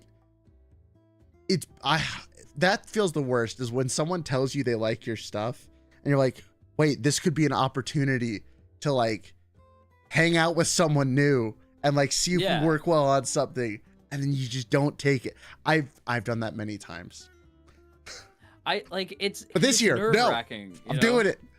You just gotta do it because the worst they could say is no. Exactly. You know? Like, there's been a few VTubers who have been like, oh dude, I love your stuff, and I'm like, you know what, I should just message them and be like, not even for like, hey, you want to do a collab, or just like, hey man, you want to like play video games and shoot the shit sometime, just to see if maybe it'd be good, you know? I mean, that's literally why we're here right now. Literally, yeah. Like, because hey, like we were talking, like, I'm like, huh, you know what? I wonder if we're like good on stream together. Yeah. Chat, that's I think that's literally. Wait, hold on. I'm actually looking at our DM. I'm really curious. I'm pretty sure that's what was said. Yeah. I like, think. Hey, like we might work well together on stream. Do you want to stream together sometime? Oh yeah. I literally said, let me know what your schedule is. Love to stream with you sometime to see how well we vibe on screen. That was it. That was the message. Yeah, and that's all it has to be. It doesn't have to be anything more than that. It can just be like, hey man, that was the whole message. Yeah, because we were in the VC and you were like, do you want to stream sometime? And I'm like, sure. Yeah. You know, I was like, yeah, like sure. You know, like because that's all. It doesn't have to be that intense. It doesn't have to be scary. You know, like you could just ask. Because again, like the worst thing they're gonna say is no, right? And if they Yeah. say no, it's usually not even like a It could be like, especially if it's like a corporate VTuber, it could just be like, I can't. You know, like I literally can't do that. You know what's funny? This is something I learned a lot. So I ran what used to become was Tetris tournament this year for charity. Yeah. And I've done an event for them in the past, but like this one was definitely the biggest that I've done with like in terms of who showed up.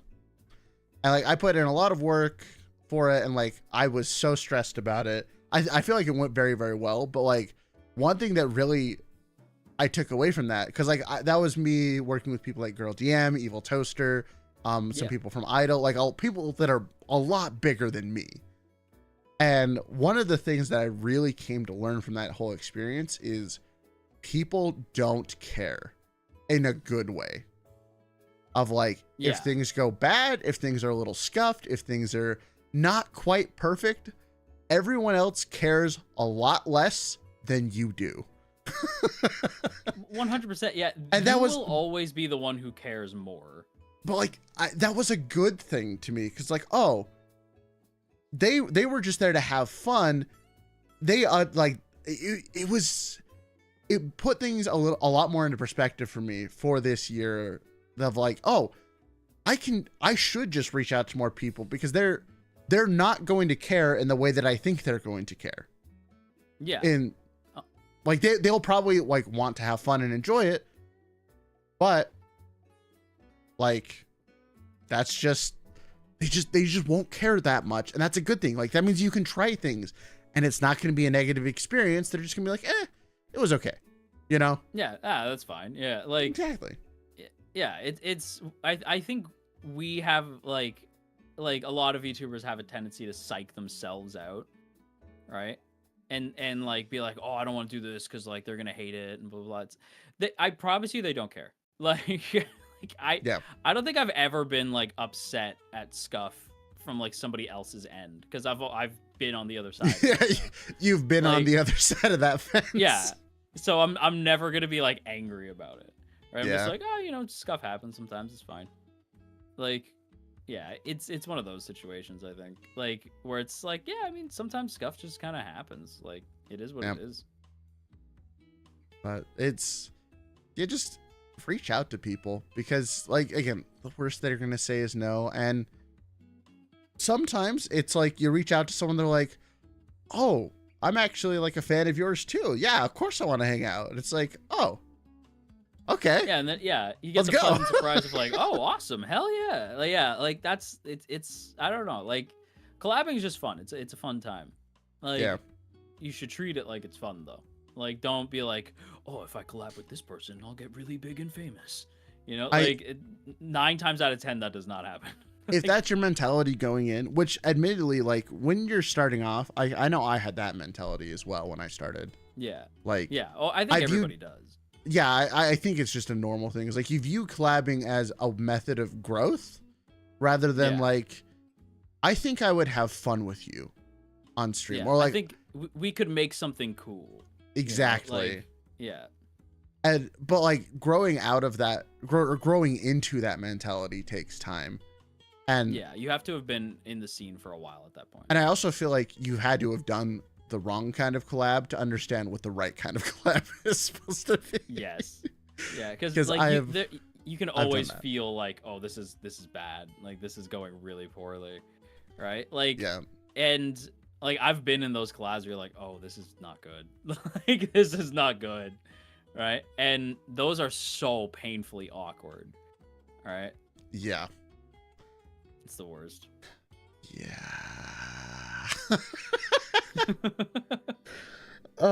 We try not to dwell on those. I mean, you'll never forget them, but you know, I know I won't. Yeah, they could be rough. Yeah, they could be rough, dude. But yeah. But yeah, collabing is good fun. And I feel like the more you do it, the more comfortable you get with just, again, going back to like, how reading out or like making a video without a script and being able to like say things in complete sentences and stuff is a skill. Yeah. Reaching out to people is also just a skill. Like, yeah, it's just learning to be brave and being like, okay, like I have to just message them. How can I word this in a way that's not weird? Like, yeah, like as long as it's not just the word hi, please. That's the worst. I will never, ever, ever in my life respond to a hi or a hey. Like, unless you accompany it with a really unhinged GIF, then I might be interested. Yeah, it's otherwise I'm just like, nah. Like it's like the worst icebreaker. Because I've done that. I sent someone hi, and then I sent them like a an I'm sorry, John Garfield GIF, and they're like, really? I don't know what's going on, but I'm intrigued. I am now concerned, but I am also intrigued. It's so funny. I can't remember. John. I recently invited someone to do something, and all I sent them was the Price is Right, come on down GIF, and then immediately followed by, I think, Steve Harvey like flying off in an airplane. And they were like, what is happening? What are you trying to tell me? And I'm like, oh, hey, now that we're talking. I just needed to get your attention. Anyway, no, but yeah, the hey, hi, like I'm like, hello, like what am I supposed to say to that? Exactly. It's so awkward. You're just like, I know you want something from me, because if you didn't, you would have told me, just like, oh, I'm just a fan, da da da da da. Like, those messages are awesome, but if you hit me with the hey or the hi, I know you want something from me. Just please tell me. Let's not do the awkward small talk to get to the actual point, please. Yeah, just tell me what you need to tell me, like, in otherwise fact, just say I respect you more personally if you DM me and be like, hey, here's my question, and you just say that up front, like, I know what you want. I respect that more than the dance and routine, just because, like, everyone's busy, If you hit me with a hey or a hi, I just imagine you doing the like touching your fingers, like, and I'm like, I hello, like, yeah, hello, and I'm like, oh my god, I don't think I've ever gotten a hello, but if I did, I'd be like, that's a block right there. Like, I wouldn't even entertain that. I'd be like, hell no. Yeah, that's so funny. It feels like talking is a skill at times. It is a skill, chat. It is a skill. It is a learned skill. You know what's hone that. Actually funny about that is so when I edit VODs and stuff, I have a program called Recut, which automatically cuts out all the silences from a thing. It's great, cool. Wonderful.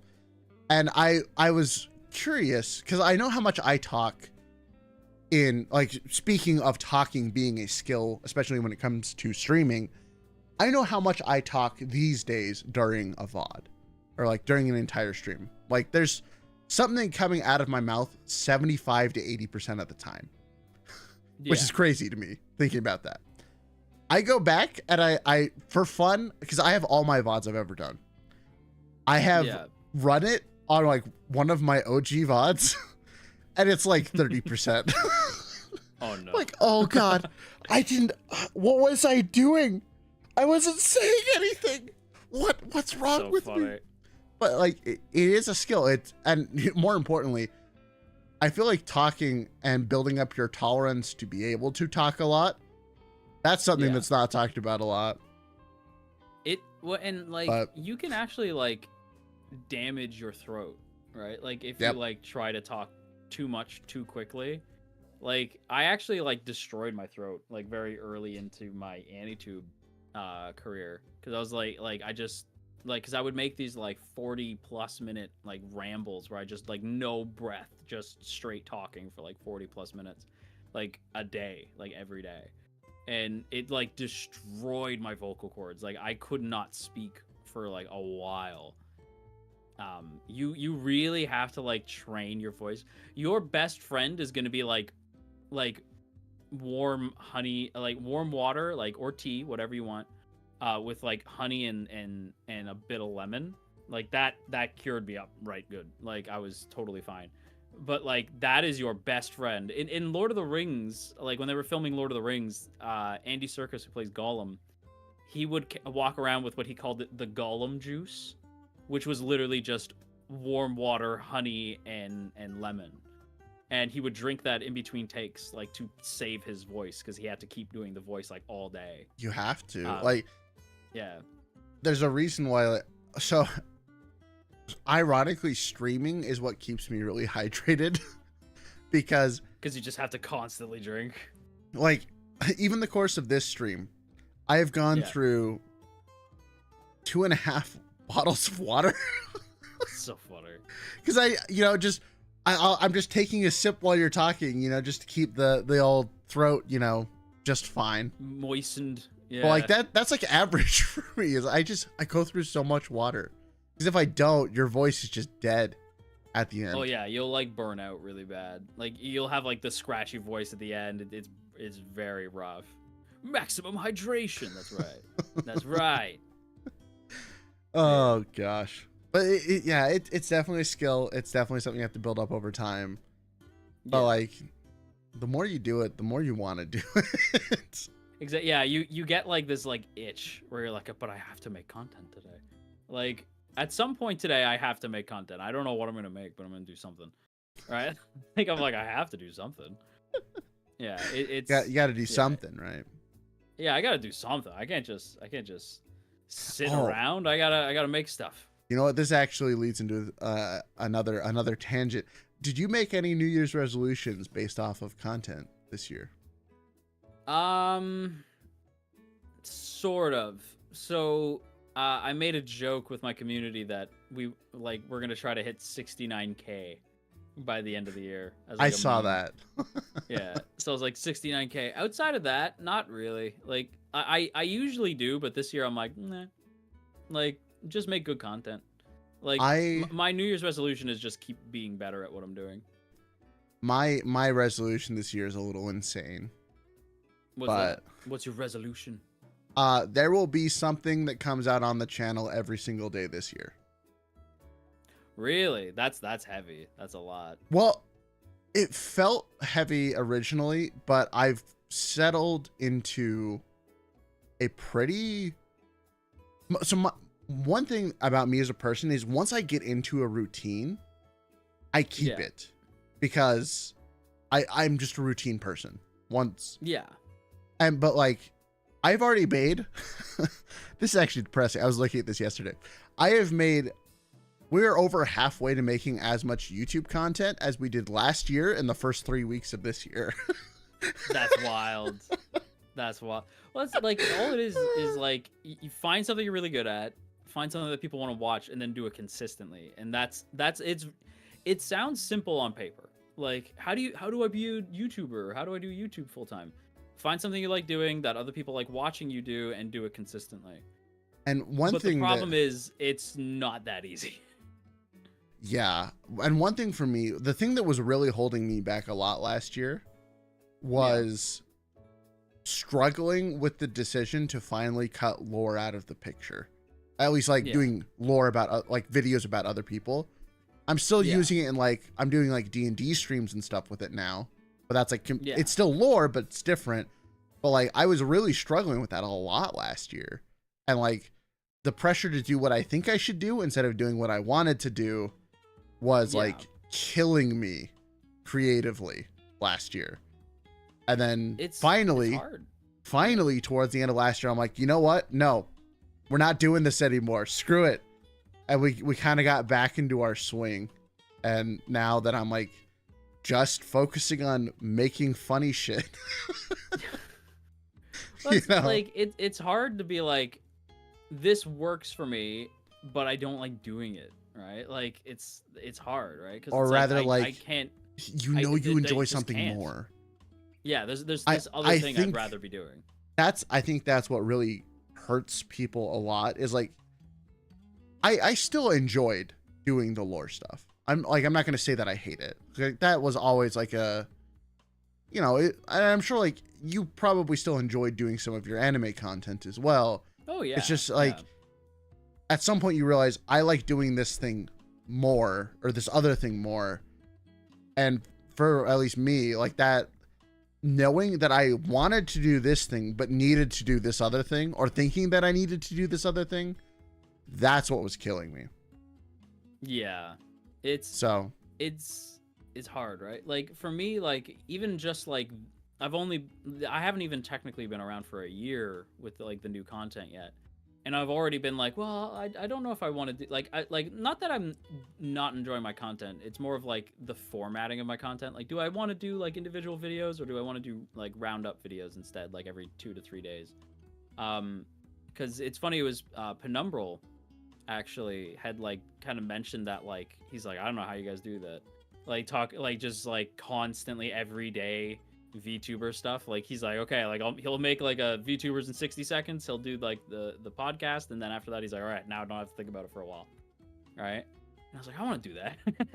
You know, like I don't want to have to constantly be checking Twitter every day. So I was like, yeah, maybe I'll do, because I used to, there was a point where I was making content where I would do like these like roundup videos instead. So every 2 to 3 days I'd find like the most interesting stuff that happened and I'd talk about it. And then, so I was thinking about doing that. Plus, oh, sorry, something fell on me. What are you? What is that? Ah, sorry, my Switch just fell on my leg. Oof. I was like, what is that? But yeah, like I've been thinking about doing that type of content, right? Like where it's like, oh, I'll do like roundup stuff. But on top of that, do the Q&A video that blew up the other day. Because people seem to really like that, because it allows me to talk about topics that might be like really hot right now, but aren't like necessarily like news and stuff that I can like talk about. So I think that like that's probably the way that I move forward. And it's not like that I'm bummed with the content I'm making. It's just I'm trying to figure like how to format it in a way that is like digestible. Honestly, I feel like that's how so many creators just in general work, is like you do something and it works. Yeah. And that initial momentum can carry you for so long. Like you can ride the high of something working for a long time. Oh, 100%. But eventually, like even if it's the thing you still enjoy, innovating in that, like in your case, you know, doing the recaps, you know, potentially, or in my case, like instead of focusing on VTuber lore, like creating lore for a D&D world, right? It's functionally the same type of stuff. It's just you're retooling it to let you, you know, ride the new thing. Like you're trying something new and seeing how far you can take that now. Still similar content. Yeah. It's just new format. And I feel like that's just so healthy for people to try. 100%. Yeah. You never know. Because, like, you know, maybe it turns out you don't like doing the recaps this time around for whatever reason, right? It's like, well, you wouldn't have known that unless you had tried it, right? Exactly. So you have to just try it. Like you have to throw everything at the wall, see what sticks. You know, there was, there's a saying that like nothing. You will never feel as bad about something as you will as if you regretted never trying it. Like even if 100%. You try something and it fails miserably, the regret from not trying it will eat at you so much more. Yeah. So like that's. You have to just do it. Yeah, like there's a saying where you miss 100% of the shots you don't take, right? And that's like, to me, like that's such good advice, because like you just have to throw everything at the wall, see what sticks, because like otherwise you might find out like, oh shit, this could have worked if I had just stayed with it, but because you didn't, you'll never know. You know, like it's really tricky. Yep, and then you can be one of those people who sees a new up and comer use your idea. Yeah, and then you get pissed, right? Because you're like, no! Oh, why didn't I do it? Why didn't I try it? Like I should have done the thing. Yeah, like that's the worst thing that can happen is where you're like, damn it, I should have done that because like somebody else could just come up and have the same idea as you, and they And just like you'll hijack just it feel without bad. you.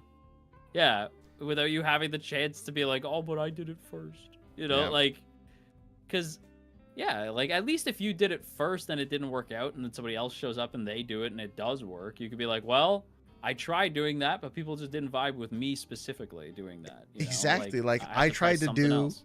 I tried to do the commentary stuff for a little while. It just didn't really pan out for me.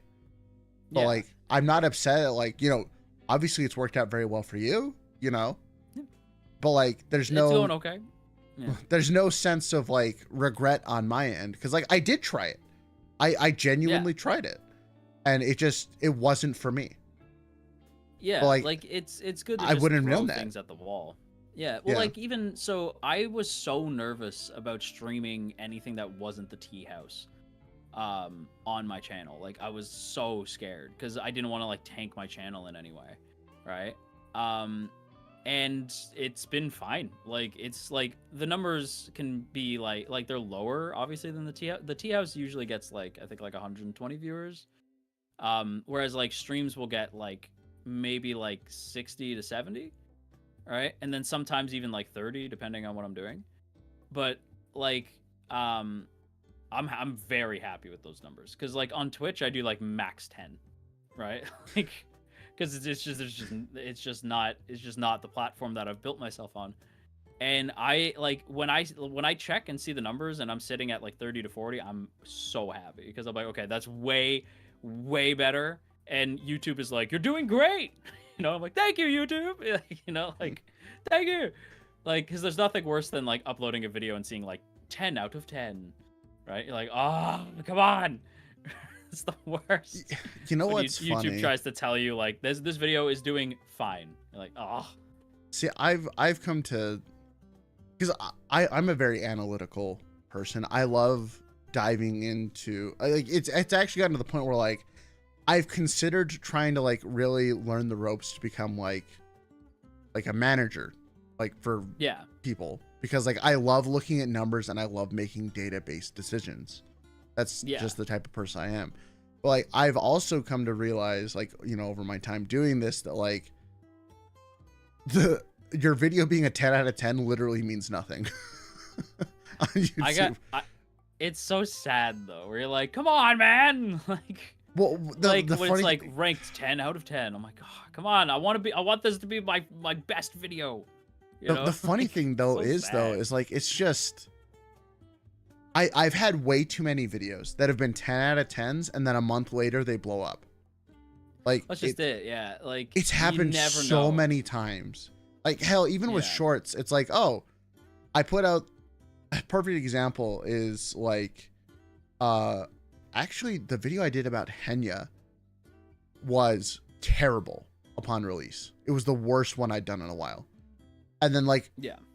a month later, it's just like, oh, here's 200,000 views like in one day. I'm like, huh? Yeah, that's Okay. not supposed to happen. Yeah, Thanks. like how did that happen? Yeah. And Well, but like, like it's funny. it's funny happened how so that many happens. times. Well, You I never put know. out a video. Yeah, no, it's true. Like I put out a video a while ago, on like Waifu Baby when she had left Taiyaki, right? And that video did terrible, like when it came out, like because it's just not the scene that my community cares about, right? Like my community is very like Fujoshi, Fudanshi, like we like our like anime men, right? Like so they're just not very interested in a streamer like Waifu, right? Because you know they want to see them anime boys, you know. And then out of nowhere recently, like after Waifu like re-emerged, those videos like blew up. And I was like they like just suddenly started getting views again. And I'm like, well, where is this coming from, right? Like some of them I know why, right? Like some of them are like I'll have someone specific in the thumbnail and they'll be like, "Oh, it's that guy."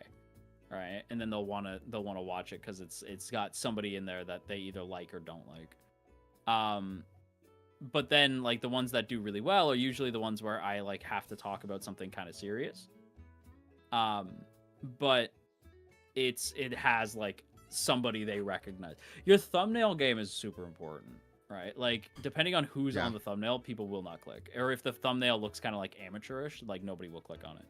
Like my thumbnails, admittedly, again, like you can tell how much of like a fan of Omni I am because like my thumbnails are just Omni's thumbnails, like straight up, right? Like, it's like painful because I look at it, I'm like, I wish I was more creative with my thumbnails, but like they're literally just Omni thumbnails. I mean, you know, if it works, that's it what works. I was gonna say that's what works. You know, like people see like the bars over the eyes, and they're like, "What is that? What is that? What does that mean?" Nothing. Nothing. Yeah. It's just there to get you to click on it. It literally doesn't mean anything. I mean, I think my favorite example of that is currently Evan's videos. We need to talk about this. We need to talk about this. Nah. No, it's not. No. It's not serious at all. No, not really. Yeah. We need to talk about this. Yeah, I put like bars over the eyes and it's all dramatic. And people are like, why'd you put bars over their eyes? Did you click on the video? Yeah, did you click on them? No. Yeah, did you click on it? Well, then how are you commenting? like when people like how come you left the like why'd you put like the bars over the eyes? Like the video was like kind of like upbeat. Like why the bars over the eyes? Because it gets you to click on it. All right, because you're like, oh no, are they in trouble? What happened? No, they're just the people being talked about. That's all. It's not addressing the drama. Well, that's like you have to because people are like clickbait. I'm like, well, I have to get you to click on the thing. So yes, to some degree, every thumbnail is clickbait. The unfortunate reality of living on YouTube, at least if you're. Shorts are kind of exempt from this because they don't, thumbnails actually don't matter on shorts. But, for videos, the unfortunate reality is if you want someone to watch your stuff, you have to clickbait them. Like they're openly admitting to clickbait and quick cancel them. The sad thing is there would be people who would be like, he admitted it. I'm like, no, I have to get you to click on it. Like, because I want you to watch the video. Yeah. Like you have to watch it. Like you otherwise need to watch it. Yeah. So it's like, like, hang on, like, let me see, like, what? So, like, yeah, like, we need to have a serious talk about this about the VTubing community. This VTuber agency just lost all its VTubers. Did VShojo just reveal a new talent? Like, you have to. I always think it's so funny though, like when you're clearly clickbaiting and like, so what? I think my favorite thumbnail I've made recently, it looks, so the drama channel where it's like someone's picture and then like it's just them centered and then like there's a bunch of background images of them doing things, right? Yeah. And like the dramatized thumbnail. One of my best streams recently, I just did that with YouTube, and the title was just YouTube, and it's just the play button. That's it. So it looks super funny. YouTube. Like, admittedly, I was talking about YouTube during the stream, but like me just like titling that like I want to talk about YouTube, and then like just my face on the screen. That's not. People aren't gonna watch it. Yeah. And it's no. I think every creator can agree with this that it sucks that doing business on YouTube, you have to do it. It's not a choice. Yeah. You don't really get a say in it. It's just something that kind of is gonna happen and you just have to accept that. It's a bummer, right? And because it makes you feel kind of dirty. You're like, oh, I don't like that I had to do that, right? Like, I don't like that I had to do that. But sometimes you gotta do that, Sometimes you gotta like there was a time where before I really hit my stride and found the Parliament, like a lot of people thought I was like just another drama VTuber channel. Like they were like, oh, they're all the same, and people would throw my name out there, and I'm like, that's how I know you haven't seen my content, right? Like that's how I know. And then people like started watching, and they're like, oh, it's bait. Like that's all it is. And when you get there, like it's because people think like I'm gonna just trash talk companies, and then you get in there and I'm like, well, actually the company was kind of right in doing that is not what people want to hear all the time, but sometimes it's true. If you break an NDA, you break an NDA. You know, like, it's one of those, right? Like, people, I think, are expecting me to be like, oh, this company's the worst, and these VTubers are all terrible, and blah, blah, blah. And then you get in there, and, you know, people expect me to be like Alex Jones. You know, like, they're putting something in the water that's turning the friggin', like, VTubers gay, you know? Like, people expect me to be like that. And then they get in, and I'm just like, let's have a gay old time. Let's just talk about VTubers and talk about all the cool stuff. You want to talk about the Niji block party? Hell yeah, let's do it. You know, like, stuff like that. Like, because people see, like, well, they have black bars over their eyes. Like, they must be. Even when the Selene thing happened, I'm like, yeah. Like, Selene's been having, like, kind of a rough go of it, but it doesn't mean that we have to, like, be, like, screaming about, like, oh, like, Selene and Niji and all this stuff. Like, no, sometimes stuff just, like, isn't, like, it's a company, man. Like, sometimes people just don't work out, or sometimes stuff goes wrong. Have beef. Yeah, sometimes people have, like, something goes wrong. Sometimes people have beef. It happens. It's very natural. It's common. Like, I think that's something that I like. It's my biggest reason why I'm actually happy with how my content is right now. Is I just feel like there's so much overblown drama in the VTubing space in particular. It's very high school, and so I'm like, let's not do that. Like, let's just have fun. Let's remember that we got into this because we like watching anime people play video games. You know, like let's not forget why we got into this. It really is high school. But actually, I don't know. I've kind of just learned that high school is just life forever. Yeah. There's a song by Bowling for Soup called High School Never Ends. And I'm like, yeah, it's true. Like, it actually does not. Okay, that is actually, like, one of the songs I'd love to cover one day is High School Never Ends. And then there's a part of the song where they're talking about celebrities, where it's like, and Katie had a baby, so I guess Tom's straight. Right, like talking about Katie Holmes, I think was her name, and then Tom Cruise, right? And I'm like, I'd love to do like that song, but when it gets to the celebrity bit, just change it with VTuber names, because I think it'd be really funny. Like, I would tell them, I would message them ahead of time, like, hey, just so you know, you're gonna be in this song. But yeah, like, I think it's very high school. Like, the internet's a mean place, but it doesn't mean that you have to be mean, right? Like, that's. Like, I've felt like that for, like, a while. Like, it's, like, I got that, one of, like, the YouTubers that I looked up to, and I still do, is Olin Rogers. And he mentioned that once, is, like, the world's a very cruel place, but that doesn't mean that we have to be mean. You know, like, you can be, like, you could be, like, positive. And sometimes, yeah, you might slip and you might say something mean. Like, I've definitely been salty sometimes. I've said stuff that was maybe a little too harsh sometimes, for sure, right? But it doesn't mean that, like, just because, like, I make content about VTubers and, like, stuff that's happening in the scene, which does sometimes involve drama, doesn't necessarily mean that it has to be drama, right? It doesn't have to be like, oh god, Underhill, you know? Like I'm very happy that a lot of people are like, yeah, no, Underhill's cool, you know? Like, nobody has, like, because that's always my concern, is that people might not want to talk to me because I am considered like a T-tuber, right? But no, most people have been like, yeah, no, Hill's cool, right? And I'm like, cool. That's all I could ask for, is people be like, yeah, he's all right, you know? Like, I don't want to be the best. I just want to be like, yeah, he was pretty all right. Yeah, I liked him. You know, that's like when I close the book on my career, that's what I want people to say. I don't necessarily have to be the best. In fact, I don't expect to. I just want people to be like, yeah, he was pretty all right. I enjoyed him. He was fun. You know, that's all I want. Just staying in your own lane. Exactly. Yeah. It's amazing how many problems you stay out of by just being like, live and let live. Yeah. It's like it's very rare that you'll see me be like, screw this person. You know, like, no matter what I'm talking about. Like, it's very rare for me to, like, hard condemn somebody. And if I ever were to get to that place, like, I normally wouldn't make a video on it at all, you know? Like, because it's, like, I just don't want to be the guy who's like, this guy sucks, right? Like, there's a dude who I could make a video on, based off the amount of things that I've heard, but I don't want to do that. Yeah, like, I know. Yeah. I know. There's been a lot of people have been like, you gonna make that video? Nope. Like, nope. Because, like, what I'll say is that dude's gonna get outed at some point. Like, that's all I'm gonna say on that.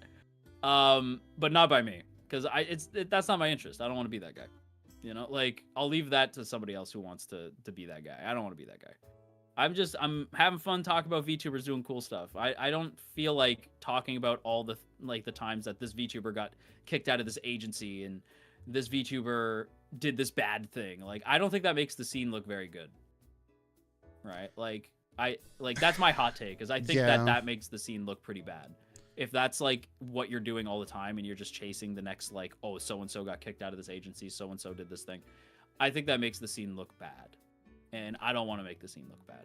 Yeah, you know, we were actually we were talking about this just a little bit before the stream went live even, but it feels like if you're constantly chasing that high of, you know, being in the drama, being in the know-how, wanting to get angry, wanting to get involved,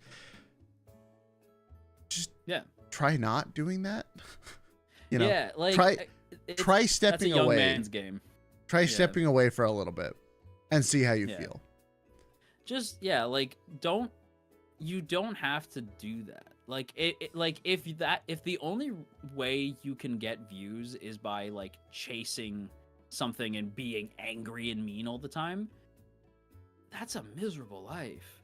You know, like that's like, because I see it's not even just VTubing. I see that with like these channels who just like funny enough to go back to Star Wars, like these channels who are like, Star Wars is woke, you know, like, and all that shit. I'm like, what a miserable existence that must be. It just, I feel bad for you.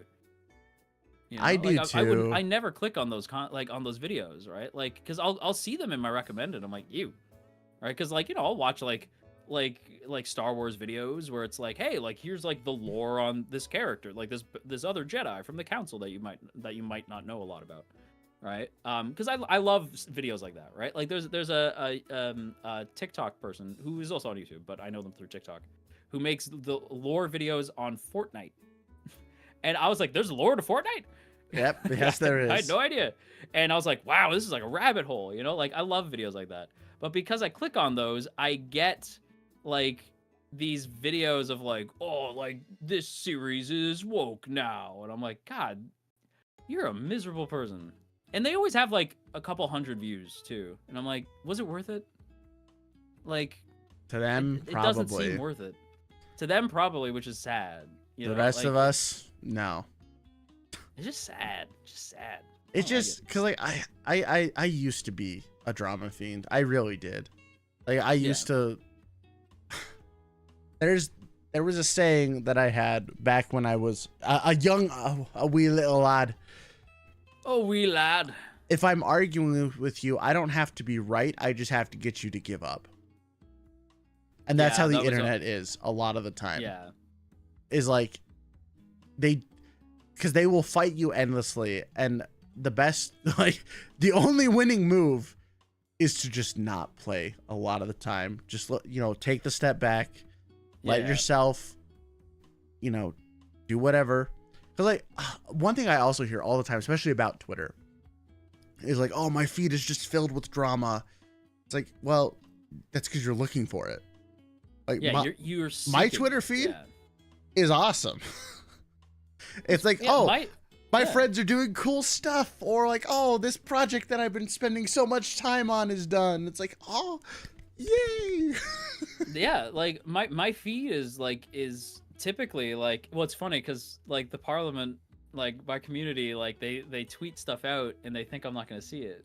Right, and I'm like, oh no, it shows up. Like, I'll see, like, oh, I saw like Underhill's video, so they won't at me, but they'll say like, I saw Underhill's video and it was blah blah blah, like, it was really cool, blah blah, and I'll like it.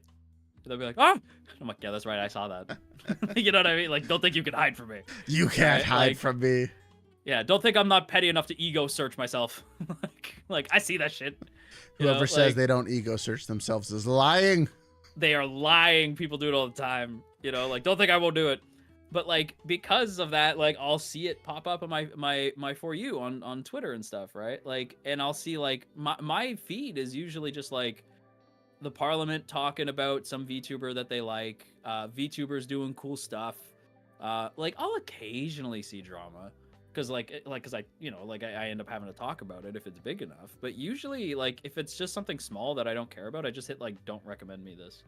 Yeah. I'm like I don't care to see that. Like you have to curate your own experience. And I think people forget that a lot, you know?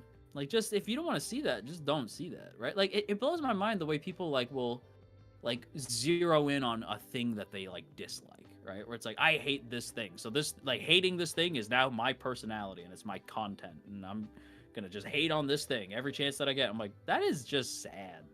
That like you could be critical of something for sure. Like I'm critical of a lot of things, right? Like but I don't like it's not like the only thing I talk about. That'd just be a bummer. Then like are you really having fun like making your content? Because is that not the point, you know? It all just sounds so draining. It does, you know, like it's do you want to be a Star Wars theory or do you want to be a MatPat, you know? Like what do you want to do? Yeah, right. Do you want to be like a bummer all the time or do you want to have fun talking about the things you like and eventually show up in the FNAF movie? What do you want to do? You know, like that's up to you, you know? But yeah. Oh gosh. Yeah, that kind of thing kills me. It's so interesting. It is. It's people are fascinating, you know, like it's like just the content that people make sometimes is just I don't know, it intrigues me every time. I'm like, really? Like this is what we're doing? Why this? You know, like I don't get it. But hey, you know, to each their own. Do what you want to do if it somehow makes you happy, you know? Yeah. If it's ask them a killer question. I just saw that pop up. Like, that's me. Yes, it is. I like to start a Q&A thing just so that people's questions can filter in as we're just continuing to talk, and we'll answer some of them at the end. I should have put that up earlier, but I kind of forgot. So I got distracted. Yeah, that happens. We had a fun time, you know. Yeah. The choice is yours. The choice is. The power is yours. Oh, am I lagging? How much? No, you're. Oh, that's weird. You were lagging I'm okay. a tiny bit earlier, but you're good now. Yeah, my iPhone is like I don't have like a long enough cord, so it will eventually die, but it seems like it's okay. Yeah, that. Yeah. Yep. Yeah. That'll do it. Yep. I am hanging in there though. Yeah. So, man, talking about Twitter stuff is always depressing. Oh, 100%. This is why like I tend to like I go on Twitter just to interact with friends. Like I don't go looking for stuff. You know what's funny though is I've started to use TikTok a lot more than I ever thought I would these days. Just talking about platforms and stuff. Because like it just goes to show that like every platform kind of has like its weird ups and downs of like what it can and can't be for some people. Like for you know, using Twitter as an example, a lot of people will use it just for art, and that, like it's great for art because there's so many awesome artists on Twitter. TikTok has ironically become like a second Google. Have you heard about that, by the way? Like how many people are searching for how to do stuff on TikTok? I have to admit I am one of those people who like I'll be on TikTok anyway, and I'll think like, oh, how do you do that? I'll just like because I'm already there, right? So I'm like, forget, I'll just type it into TikTok. And like YouTube Shorts is definitely coming into its own finally. Like I feel like last year, but yeah, they're getting there. Last year was an especially big step for it, and it's funny how like YouTube Shorts and TikTok are functionally the same thing. Like they're 60-second videos, vertical format, but yet they have such different communities. It's so fascinating. 100%. Like, I've noticed like a lot of like YouTube short, like just the vibe is different in YouTube Shorts than it is on TikTok. I feel like YouTube Shorts are just more structured. Oh, hi, Roy. You got a league ad when joining. No, he got a league ad. It's your calling, Roy. You got to go play League. You got to Get out of rank here, up. Roy. You get out of here. No, Stay. No, stay. No. Roy, I was stay. joking. Don't leave us. I was joking. I'm sorry. Don't leave me with it. I mean, wait, what? Wait, what? I didn't say that. I don't know what you're talking about. What was that? You said I heard something at the end there. You know, I'm intimidated to be left alone with you. I feel like I need parental supervision. That's fair. Wait, what? I am very cool and tough is what you mean, right? So intimidating.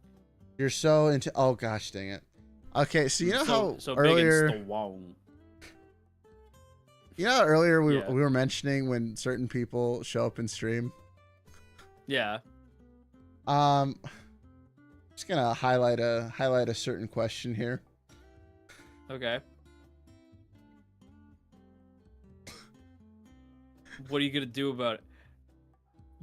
Wait. Yeah. When was that? When was that? Just barely. What was that? Scarlet, get out of here! What are you talking about? Get out of here! Well, first of all, don't take my glasses. Second of all, like I was like, I don't remember that happening. Oh wait, hold on. I could so put funny. on glasses. I could join you in the glasses club. I think I look rather distinguished with my glasses on. You gotta have glasses. Oh, It's actually, just you know a what? vibe. You know what? We're going with a different vibe. There we go. Oh, you're going monocle? I'm going monocle. You're going monocle? Oh, hell yeah, dude. Oh, so stylish. Look at that. Being Look at that Irish. style. It doesn't matter that it The doesn't match style. up. It's fine. There we go. Now I have a monocle. But we're styling. I'm telling you, styling. it's the dark academia vibe, dude. I'm telling you. Wait, hold on. We're dark academia as hell up in here, you know? There we go. Okay, now it. Oh, well, I just won't blink too much, and then it'll be fine. Oh gosh, I can't fix. It's fine. It's whatever. It'll be fine. It's fine. It looks great. You look fabulous. So she took your glasses, but I got my monocle. You can't take that from me. It's on my chain. Scarla taking my glasses is very within keeping of our dynamic. Scarla stealing my glasses sounds about right. Yep. After all this time, I thought we were past this. No, joke. People are gonna be like, wait, no, there's no history. like Scarla does not have a history of stealing glasses. I don't want to spread that rumor. Now she's stealing my Scarla. Why? This is why we can't have nice things. Because this is how Scarla rolls, you know. She be out here stealing glasses. You know, one time, this is a true story and definitely not made up on the spot. Okay. One time, I was hanging out with Scarla, right? And Scarla's like, check this shit out. And Scarla showed me her room filled with glasses. There was so many glasses. VTubers, like aplenty, have had their glasses stolen by Miss Scarla Yonaguni. I'm telling you. Every VTuber who once had glasses who no longer does, it's because Scarla stole them. Scarla's just a kleptomaniac, but just for glasses. You know what? In fact, that's my next video. That's my next video. Canceling Scarla, stealing glasses. That's crazy, bro. Updating the lore on her wiki. Scarla likes to steal wild. glasses. If I can't have glasses, no one can. This is 100%. This is what I'm doing. Scarla. Yep, this agency VTuber canceled? This agency VTuber can't stop stealing glasses. Yeah, this agency VTuber stealing glasses. That's wild, bro. Yeah, that's crazy. That's been my new threat lately. Is like anytime somebody says something, I'll be like, I'll cancel you. I'll make a video. I'll make something up. You think I won't? I'll cancel you. The other news tubers do it. Why can't I? Just make stuff up on the spot. Oh, that's good. That's tea. That's gonna start beef. Okay, I'm gonna shut up now. Scarla is basically trying to make a glass building. Yeah, 100%. It's just welded glasses as like a window. She's building her glass castle. Exactly. Her glassel. Her glass. That sounds gross. I take it back. That's gross. I don't know if that one works. I don't know if that one works very well. Yeah, I was like, you know what? Glassel just sounds like, I'm not even gonna say it. It's fine. We're just gonna leave it. We're gonna drop it. God. We're gonna drop it. No more glasseling, please. No more glasseling? Okay. No more glasseling. No more glassling. Oh my gosh. Well, now that the glasses thief has come and gone. I don't even think I could take off my glasses, I'm gonna be honest. Like I would and be like, oh, Scarlet stole my glasses. Oh, they're welded to you. Yeah, they're on me. These don't come off. That's a tweet right there. Scarlet stole my glasses. I can't see without my glasses. Man. Send tweet. Send tweet. Oh gosh. Does that mean Aya Amare always needs to watch her back? True. Does Scarlet steal Aya's glasses as well? I can't talk about Aya anymore because I'm always scared she's around. I don't want a repeat of the other day. What do you mean? It would be really funny. Embarrassed. I was so embarrassed. I was like, no, you can't know that I think you're cool. Like, yeah, I don't want that to happen. Aya is her Pookie. She's an exception. Yeah, 100%. True. Aya and Scarlet is the ship right there. That's the ship right there. Okay, I'm gonna talk about this just because I think it was so funny. Have you seen the Aya Scarlac or Aya Karlak clip from her Baldur's Gate 3 run? Which one? The one where she's in character creation. No, I don't think I've seen this actually. Aya's wild. Like Aya's. Like, I love Aya. I love Aya so much, but they're so funny. Just because it's really funny, and I hope Scarlett's still here to hear this, because it's really funny, and she can confront Aya about it later if she hasn't. But Aya's sitting. Wait! I think I have seen this. Wait. You know the clip. I have seen this. Yeah. The Freudian slip. The Freudian slip. Yeah, because I was like, yeah. I mean, that's my ship right there. Yeah. That was that clip is so funny. All the shippers came out in force. Oh yeah. Ready to like that. So funny though. Like. Have you guys thought? Yeah, there's like this moment where she's talking about Karlak, and she slips and says like Scarlet. I want to frick Scarlet, and then it takes her like 3 seconds. You're like, wait. Yeah, wait. It's so funny. Yeah, they're not even similar. So it's just like someone had something on the brain. Yeah, it's such a funny clip. It was so good. I love clips like that. They're just The shippers. I have been waiting for this. Yeah, like, dude, my shipping brain was like, my time has come. Like, I was just like, all right, let's do this. You know what? I'll become the shipping professor one more time, just to talk about that. Just to come back to talk about that. That's wild. Clippers are wild, man. They are. They are based. Anything you can and will say, like they will find a way to clip it within like minutes. Yeah. It's inevitable. Some clippers are so insane that, like, I swear I will see someone say something and then like 30 minutes, like they're still streaming and the clip comes out. I'm like, how did you do it that fast? Like, what's going on? Oh my gosh.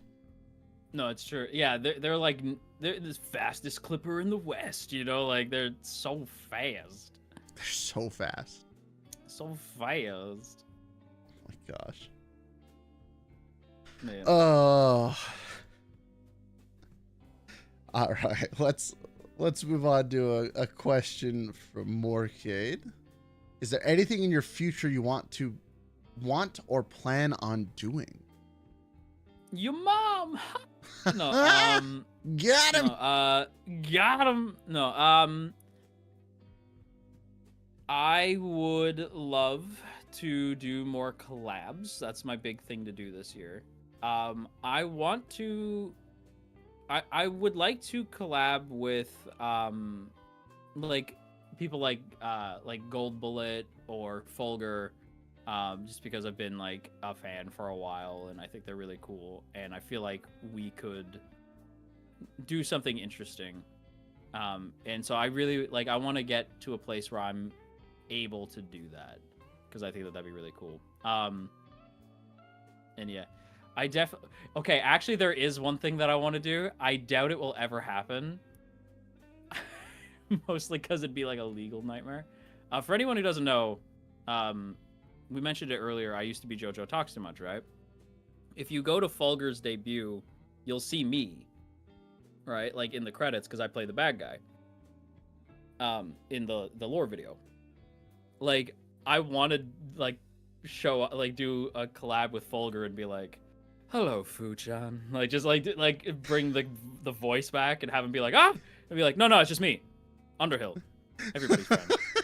You know, like, just like the lore fans would go wild. I'll tell you that much. Yeah, hello, Fu-chan. Like they'd be like, "Oh my god!"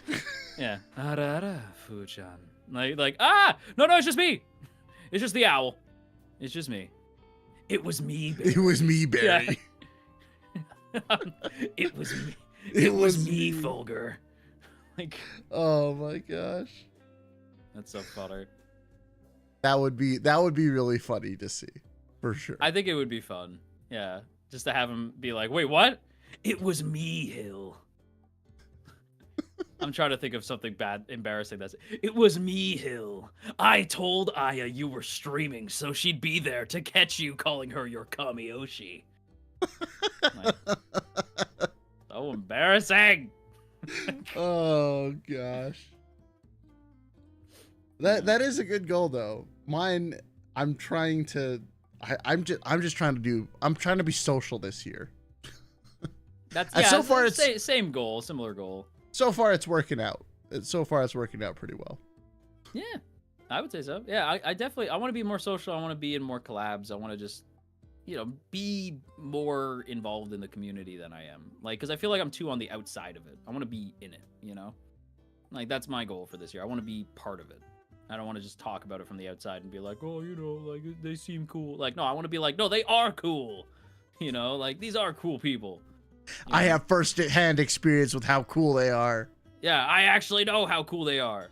Like Mr. Roy Keato. That Roy Keato guy, guy. I suppose. He's pretty all right. He's pretty all right. He's all right. Yeah, he's like a solid all right dude. He's a good all-rounder. Good all-rounder. Makes me solid, if you know what I'm saying. What? I hear that. Yeah, I hear that, brother. Slowly becoming stone cold. And then I went to the bar. What? Had myself a beer. What? 2 beers. What? 3 beers. I'm gonna stop now. Sorry. I don't want to talk about wrestling. I'll be here forever. It's my guiltiest pleasure is wrestling. The Royal Rumble's in less than is in a week. I'm excited. Anyway, let's stop. That should be a lot of fun. Yeah. So there's a wrestling fan in the chat. Yeah. Sorry, I'll stop now. You have to stop me. Raelz, don't let me do this. Don't let me do this. Sorry, I was reading the next question. Which is from Sakura, who says, "So while I agree with you, Underhill, about techwear being the bane of male VTubers, yeah, what is some fashion you want to see?" I'm not reading the last part. Belts. Please save more belts so Raelz is triggered. See, I didn't think to mention that because, like, to me, the belts thing is such a like that's very like techwear to me. Is like so many belts. So, why? Do you want to know the context behind this? Sure. I was doing a stream. I've done it a couple times where I try and guess people's lore. Okay. And most of the time, I get a good majority of them right. Yeah. But we got to one person's design, and there were zippers and belts everywhere, and I lost it. I was just like, what? I don't understand. I can't fathom why you would have zippers and belts everywhere. I know people love them. I don't understand why. It's like belts. Don't just you want to everywhere. be sole bad guy? Like chat no, says? I don't understand it. That's so funny. Well, it's funny because, like, I think my most popular thing I've ever posted was the fashion video where I talk about how like so Noctix came out and they had like tech wear, right? Like that was like their thing because they're from the future, right? Right. And then every male VTuber after that was tech wear. Everybody was tech wear. And it spread past male VTubers. It eventually just became like everybody, right? Now, it looked great when Noctix did it. When everybody else did it, it started to look kind of annoying. Because I was like, okay, I'm kind of over this. And it drove me crazy. It was the okay, so it's like fashion in terms of like fashion trends that drive me crazy in the VTubing scene, it's tech wear. And like the socks, the socks or thigh highs that are like 2 different sizes. Oh, that drives me insane. Or like that skirt. Oh my god, that godforsaken skirt. Do you know the skirt? Where it's like a half skirt. Yes. It's like shorts and then a half skirt. Oh my god, it drives me crazy, dude. And like so many of my friends I know. have those things, right? Like it drives me crazy. The asymmetry drives me insane. I don't like it. It like triggers my inner like Death the Kid from Soul Eater. I'm like, oh, just drives me crazy. I can't deal with it. It's too much. It's too much. But fashion trends that I want to see in the VTubing space is Dark Academia, because that's my favorite fashion style right now. Most of my clothing IRL is Dark Academia clothes. I want to see Dark Academia, more Gyaru. I want to see even more Gyaru. Gyaru are just hot. I'm gonna be honest with you. You know what I want to see? I want to see more beach. More beach, especially for male VTubers. I don't see enough male VTubers doing like beach clothes. I want to see beach bum. More beach bum. I want to see more beach bum, more Gyaru, more Dark Academia, more cottage core. You know, I want to see that. More fantasy stuff. Like oddly enough, I there is a decent amount of fantasy, but everybody's techwear. Everybody's like, well, we're VTubers, so it's like, you know, like sci-fi. No. If I wanted to play Cyberpunk, I'd play Cyberpunk. Yeah. No, it's my least favorite. Techwear is my least favorite thing. See, what's funny is if I ever rebranded Cat would go into more techie stuff just due to programming. But I still wouldn't have like, I don't know. I'm a less is more person when it comes to fashion. Is like I like simple. Yeah. I'm the same way. I don't. Hang on. I'm gonna see if I can find my. I'm gonna show you my updated thing. Hang on. Let's see if I can. I forget where. I have so many folders in here. I'm like, where is everything? Like, I have to see if I can find it. No, not there. Where are you? Where are you? New model. Hang on. It should be around here somewhere. Yeah, make you an outfit of belts. No. Absolutely not. Here it is. Here it is. So this is like the new, like, so I was always supposed to be this, and you can kind of like, so Stella made me this 3D model based off of this. Like I was always supposed to be this. Oh. Yeah, and like this is the model that's coming. All right, like this is like the 2D boy that's coming. So I was always supposed to be this. Can I show this? No. Or okay, that's what I thought. Yeah, no, not yet. Not Soon yet. though. It looks very nice, chat, but haha, it's only for me. Yeah, only you may see it. It's a tease. That is nice looking, though. No, it's very because I love I love Dark Academia like stories. I love the vibe, so I wanted like something that fit that, because my old model, while he's very cool, is not very me. Like this is small bean, because I'm a short guy IRL, so small dude, like Dark Academia vibes. My other model, he was like tall, he was like this cool like suave puppet like with gothic aesthetic. It's just not me. Like I was like, it's not me. He's a cool character, but he's just not me. So like I wanted something that was more me. And yeah, he fits the vibe very well. Nice. Also, he's going to be able to do the glasses push-up thing, where the glasses go all white. Like, I'm excited for that. Nice. Glasses. Yeah, I'm excited for that. But yeah, basically, I want more VTubers to have my style, because my style is the best. No. You know, we all chat will side with me on this one. We all know what the best style is. We got to bring her out. Oh. We got to bring our mascot out. She's here somewhere. Where did I put her? I also have too many fold. There she is. Chat knows what's coming. Oh God. There you go. There she is in all of her beautiful glory. Sell out. This is That's so she's funny. the best. There she is. I mean, look at her. She looks cool. Streetwear. She looks so I like cocky. streetwear. She looks like she's gonna beat me up. She probably would. Yeah, that's the energy it's giving. Like, I'll beat you up and then I'll take you out for dinner after. Like, that's the energy it's giving. I'm like, dang, that's crazy. And you're paying. You know. True. Comfort style would be nice to see more of. Yeah, like a comfy style. Mine is not comfy, I will say that. Like, mine is very much like Underhill put a lot of work into what he put on that day. You know, like that's the vibe it's giving. Hi Mythic. Sorry, I just noticed people joined Twitch. Hi Twitch people that I've been ignoring. My bad. Hello, Twitch. I feel bad. I ignore Twitch so much. Hello. But, what up? But no, I really say. like. I prefer the more simplistic, less fantastical outfits. Like even with Cat, right? Like Yeah. I just wanted the cape and the necktie and the chain. Like this is about as much of an outfit as I ever want on Cat. That's fair. Yeah, that's fair.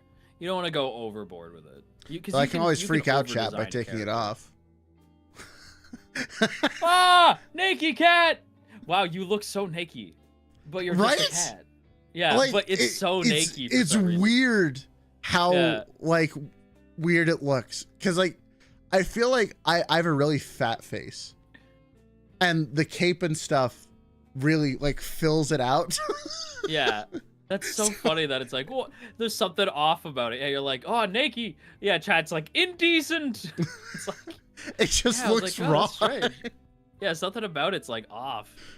That's so funny. It just looks wrong. I know, right? Like every time I do it, I'm like, what's going on? Naked. That's so funny. Yeah, yeah. Like when you take the collar off your pet. You know what? That's actually fair. Yeah, that's true. Yeah, where you're like, whoa, you look different. Yeah, like are you still my pet? You look strange now. I think that's kind of so why accurate. I like simplistic fashion, because changing one single piece, if there's only a couple, makes such a big difference. Oh yeah. That's so funny. Like, yeah, because I was like, whoa, that looks so different. Yeah, like, yeah, I don't want to say too much about my current design. It's definitely like, so like he has like a scarf and he still has his wings, right? I've seen so many people are like, why are your wings upside down? I'm like, I literally had somebody ask me that, like, why are your wings upside down? I'm like, they're not. Like, have you ever seen? Yeah, somebody asked me why my wings were upside down. Wait, like, from this not. picture that you sent me? No, from my current model. Oh. And I'm like, they're not. Like, they're coming around from my... Have you ever seen wings? They're not just, like, up. Like, it's not like birds sit there, like, with their wings outstretched at all times. Like, it's like, what? Oh, No, I was so confused. I'm like, what are you talking about? I don't understand. Yeah, people think, they're like, your wings are upside down. I'm like, no, they're not. They're, like, coming... like around, like that's also how like wings look on like angels and stuff. Like they come up and then around, right? Like they like to cover you. So it's like that they're not. Like that's like I think the weirdest question I've ever gotten. Why are your wings upside down? The world you have a wing may hug. never know. Yeah, the wing hug. Yeah, I am constantly being hugged by my wings. Aw, that's nice. Yeah, I'm giving myself a big hug because you know what, chat? Your biggest fan, you got to be your biggest fan and your biggest critic. So while my wings give me a hug, they also slap me across the face sometimes. It's a true story. May have made that last part up. I mean, I could see it. I could see that happening. 100%. Oh gosh. Well, okay. Villager, I'm not gonna ask that question. What? Oh God. All right.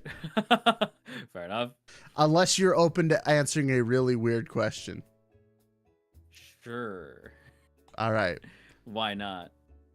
I can ask you this, but I couldn't ask other people. Okay. Now I'm nervous. What do you taste like? This is a cannibalism question. Yes. Okay.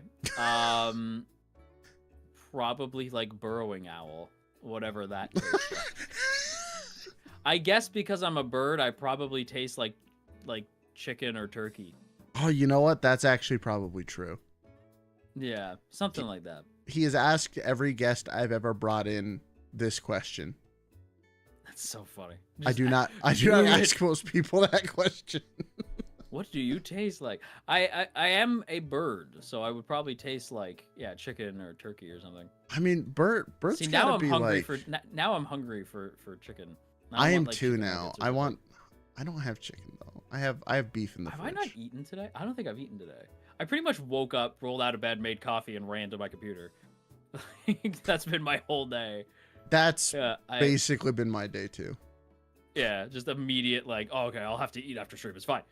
Like, roast bird sounds delicious. I'm beginning to get concerned. Like, should I be running? I am a bird I mean, of prey. you can You'd have to catch me, try to run. I mean, we locked the doors, so I mean, you can Yeah, try but I and can leave. fly too. I'll just fly up high. You guys can't touch me. True. You guys forget I don't can have fly. many methods of getting onto the ceiling. This is correct. This is true. I was gonna say so it's funny because in the last collab I did, I was with Roy and he's bunny, right? And burrowing owls, we eat small rodents, you know. So I'm like, okay, like I could eat Roy, but you're a cat, so you would eat me. I'm a burb. It's true. I mean, well, to be fair, cats are very what's the right word? Non-discriminate predators. They will kill anything. Yeah, They that's don't true. care. Does it move? All right, the claws are coming out. Like, Funny. ah. Your wings are too small, so you can't fly. Ooh. I mean, like I could fly. I could fly. You know, it's just I'm a burrowing owl. It's not like we typically have our long legs to guide us. We don't use our wings often, but we can fly. I just couldn't fly from like here to America. You know, like it's pretty far. that it's does not sound far. quite a long journey. Yeah, I am Canadian for the reference. Like it's beside America, but it's still far. Still quite far. That somehow makes it sadder. It's like I can't fly to America even though I live right next to it. I live beside, but it's not like okay, but it's not like it's not like it is in Europe where you're like you could like hop on a train and travel like 6 countries, you know. True. Like, True. Yeah. That is fair. I mean, like if you go from the furthest point of Canada to the USA, like that is not a small amount of distance. No, that's pretty far, you know, like that's pretty dang far. Although you don't want to go too far north, I will say that. The further north you go, the more it's just a bad time. I mean, it sounds like it. Well, it's just okay. So there's a place called in the Northwest Territories called the Nahanni Valley, right? Oh, this is already going places.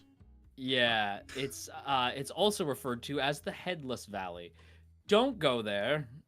So often, like I am indigenous for the record. My people would tell a bunch of strange white people to not go up there, and they do it anyway, and then they die. We're like, don't go there, and then they do it anyway, and then they die. And it's like, yeah, why didn't you listen? There's weird things up north. You have to keep in mind like the further north in Canada you go, the less civilization there is, and the less humans have been there. So there's like just bad things up there. just things you don't want to screw with up there. There's a reason why we didn't travel that far north, you know? No, don't go up north. So what you're saying is there's free heads up there. There is in fact free heads. If you're very hungry, there are free heads up there. Somewhere if you can find them. That's terrible. Well, and the spooky, That's terrifying. like, have you ever? I love stuff like that though. Like, have you ever heard of like the like the Appalachian Mountains? Yeah. Appalachian Mountains, sorry. Like have you seen like the videos of people who go up there and then there's just like weird, like it'll be like daytime and then just suddenly it's nighttime. Like it's so weird. Like there's certain areas of the world that are like best, like especially like the forested areas. Just don't. Just don't. Just respect it when you go in. You know, respect the nature, because it'll get you. You know what's funny is one of the most interesting places, at least in the U.S., that I personally know about is Death Valley, which is a place in Nevada that is like notoriously hot, like to the point of like if your car heater breaks down there, you're in a lot of trouble. But it's also known for the most insane levels of flooding. Because like if it rains, oh no, it's a bad time. You're not getting out of there. It's a bad time. Wasn't there like a movie like 127 Hours or whatever, where like there's like I don't know if this was Death Valley. It wasn't like Death Valley. Stuck. There's a lot of slot canyons that I don't remember specifically which one it was about, but like he got stuck up there and had to cut off his own arm to escape. Yeah, that's brutal. Ugh, gross. Yeah, around where I live, there's a lot of, because I live in a very mountainy area, there's a lot of really interesting geographical features, but kind of like you were talking about, like a lot of them are extremely dangerous if you don't know what you're doing there. Where like, oh yeah. It's like it's specifically in, I think it's like lower part of Utah, upper part of Nevada. There's like a bunch of slot canyons, and basically if it rains while you're in there, you are so screwed, because all the rain from everywhere pulls into the canyon. You're like, oh, that's you're dead. You're just so dead. like there's stories about like it's starting to rain and within like 30 minutes you're up to like 15 feet of water in there. It's crazy. That's terrifying. Stuff like that is why I stay home. Well, listen, like, so it's funny, right? Because like I love going on hikes and I love camping and stuff like that. But you know, like my background, like I am Canadian, but my background is Scottish, Irish, German, and Indigenous, right? So both sides of my family have told me like ghost stories, right? Of like, listen, like this is why when you go into the forest, you respect the forest, right? And like, you know, you get older and you're like, you stop believing in it until something happens to you, right? And then you're like, never mind, right? Like, so I've had like weird experiences where I'll be walking and like you'll hear your name get called, right? And you're like, what? Like, and you look around, you don't see anybody, and you're like deep in the woods, right? This happened to me once. I was deep in the woods and I heard somebody like call my name, and I was like, what? And I like look around and I don't see anybody, and I'm not with anybody. I was just on my own, right? And so I'm looking around and I don't see anything, so I keep walking, and then I hear it again, and I'm like, fuck that, and I just like walked backwards. I was like, yeah, nope, that's like an instantaneous adrenaline rush. Oh, immediate. Yeah, it triggers your fight or flight like really quick. I picked up a stick and I just started walking backwards with my hands up, and I'm like, all right, I'm sorry. I clearly went like, because I was off the trail, so I was like, I clearly went somewhere I'm not supposed to be. Yeah, right? Like that's my bad. I'm walking backwards now. Like I'm walking away. Right? Like stuff like that. I'm like, yeah, no, that's because it's like, so not only on a like supernatural spooky level do you need to respect the forest, but also just in a like, as a hiker, just like even on trails you need to respect the forest, because you could slip and that's it, you know. Like no one's finding you, or like a mountain no one's finding you. A mountain lion could come out depending on where you live, right? Like, and fuck that. Like mountain lions are scary, right? Nature like, is like meant to be respected, that's for dang sure. 100%. The one thing that I will never respect, and I have no respect for it, I don't get it, I think it's super weird, never understood it, spelunking slash like cave exploring. Don't get it. Don't understand. Like I understand the appeal of like wanting to see something that no one's seen. I just don't want to die for it. That's what I mean. I was like, no. Every time I see it, I'm like, no, I don't like it. I don't like it. It's like I saw The Descent when I was a really young kid. Oh, like ruined it forever. I've been in caves and stuff, and like I don't like enclosed space. Like I'm not claustrophobic. I don't think I would say, but like I don't like not knowing where the exit is. Like it kills me because the videos of like, because I'll watch the videos, right, and I'm like, you guys are insane. Where it's just like some dude and he's like pinned, right? So he's got water on his chin, like he's like so he's crawling on his stomach. He has the camera in front of him. He's like, well guys, I seem to be kind of lodged in here. Not sure how I'm gonna get out, but you know, maybe I'll do this, like I'll kind of spin, and he's pinned on the top and the bottom, and he has no idea how he's getting out. And I'm like, and it's all dark and wet and like echoey, and I'm like, what? Why would you do that? You know, like, why do that to yourself? I do not get it.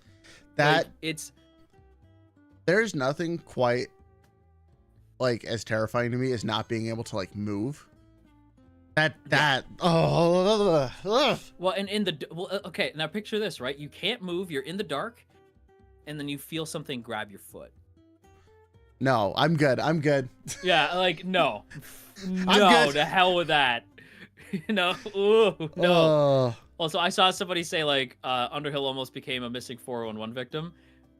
First of all, I'm glad that somebody knows missing 411. That's awesome. Also, if you guys want a great YouTube channel, Stella and I highly recommend this dude, Mr. Ballin on YouTube.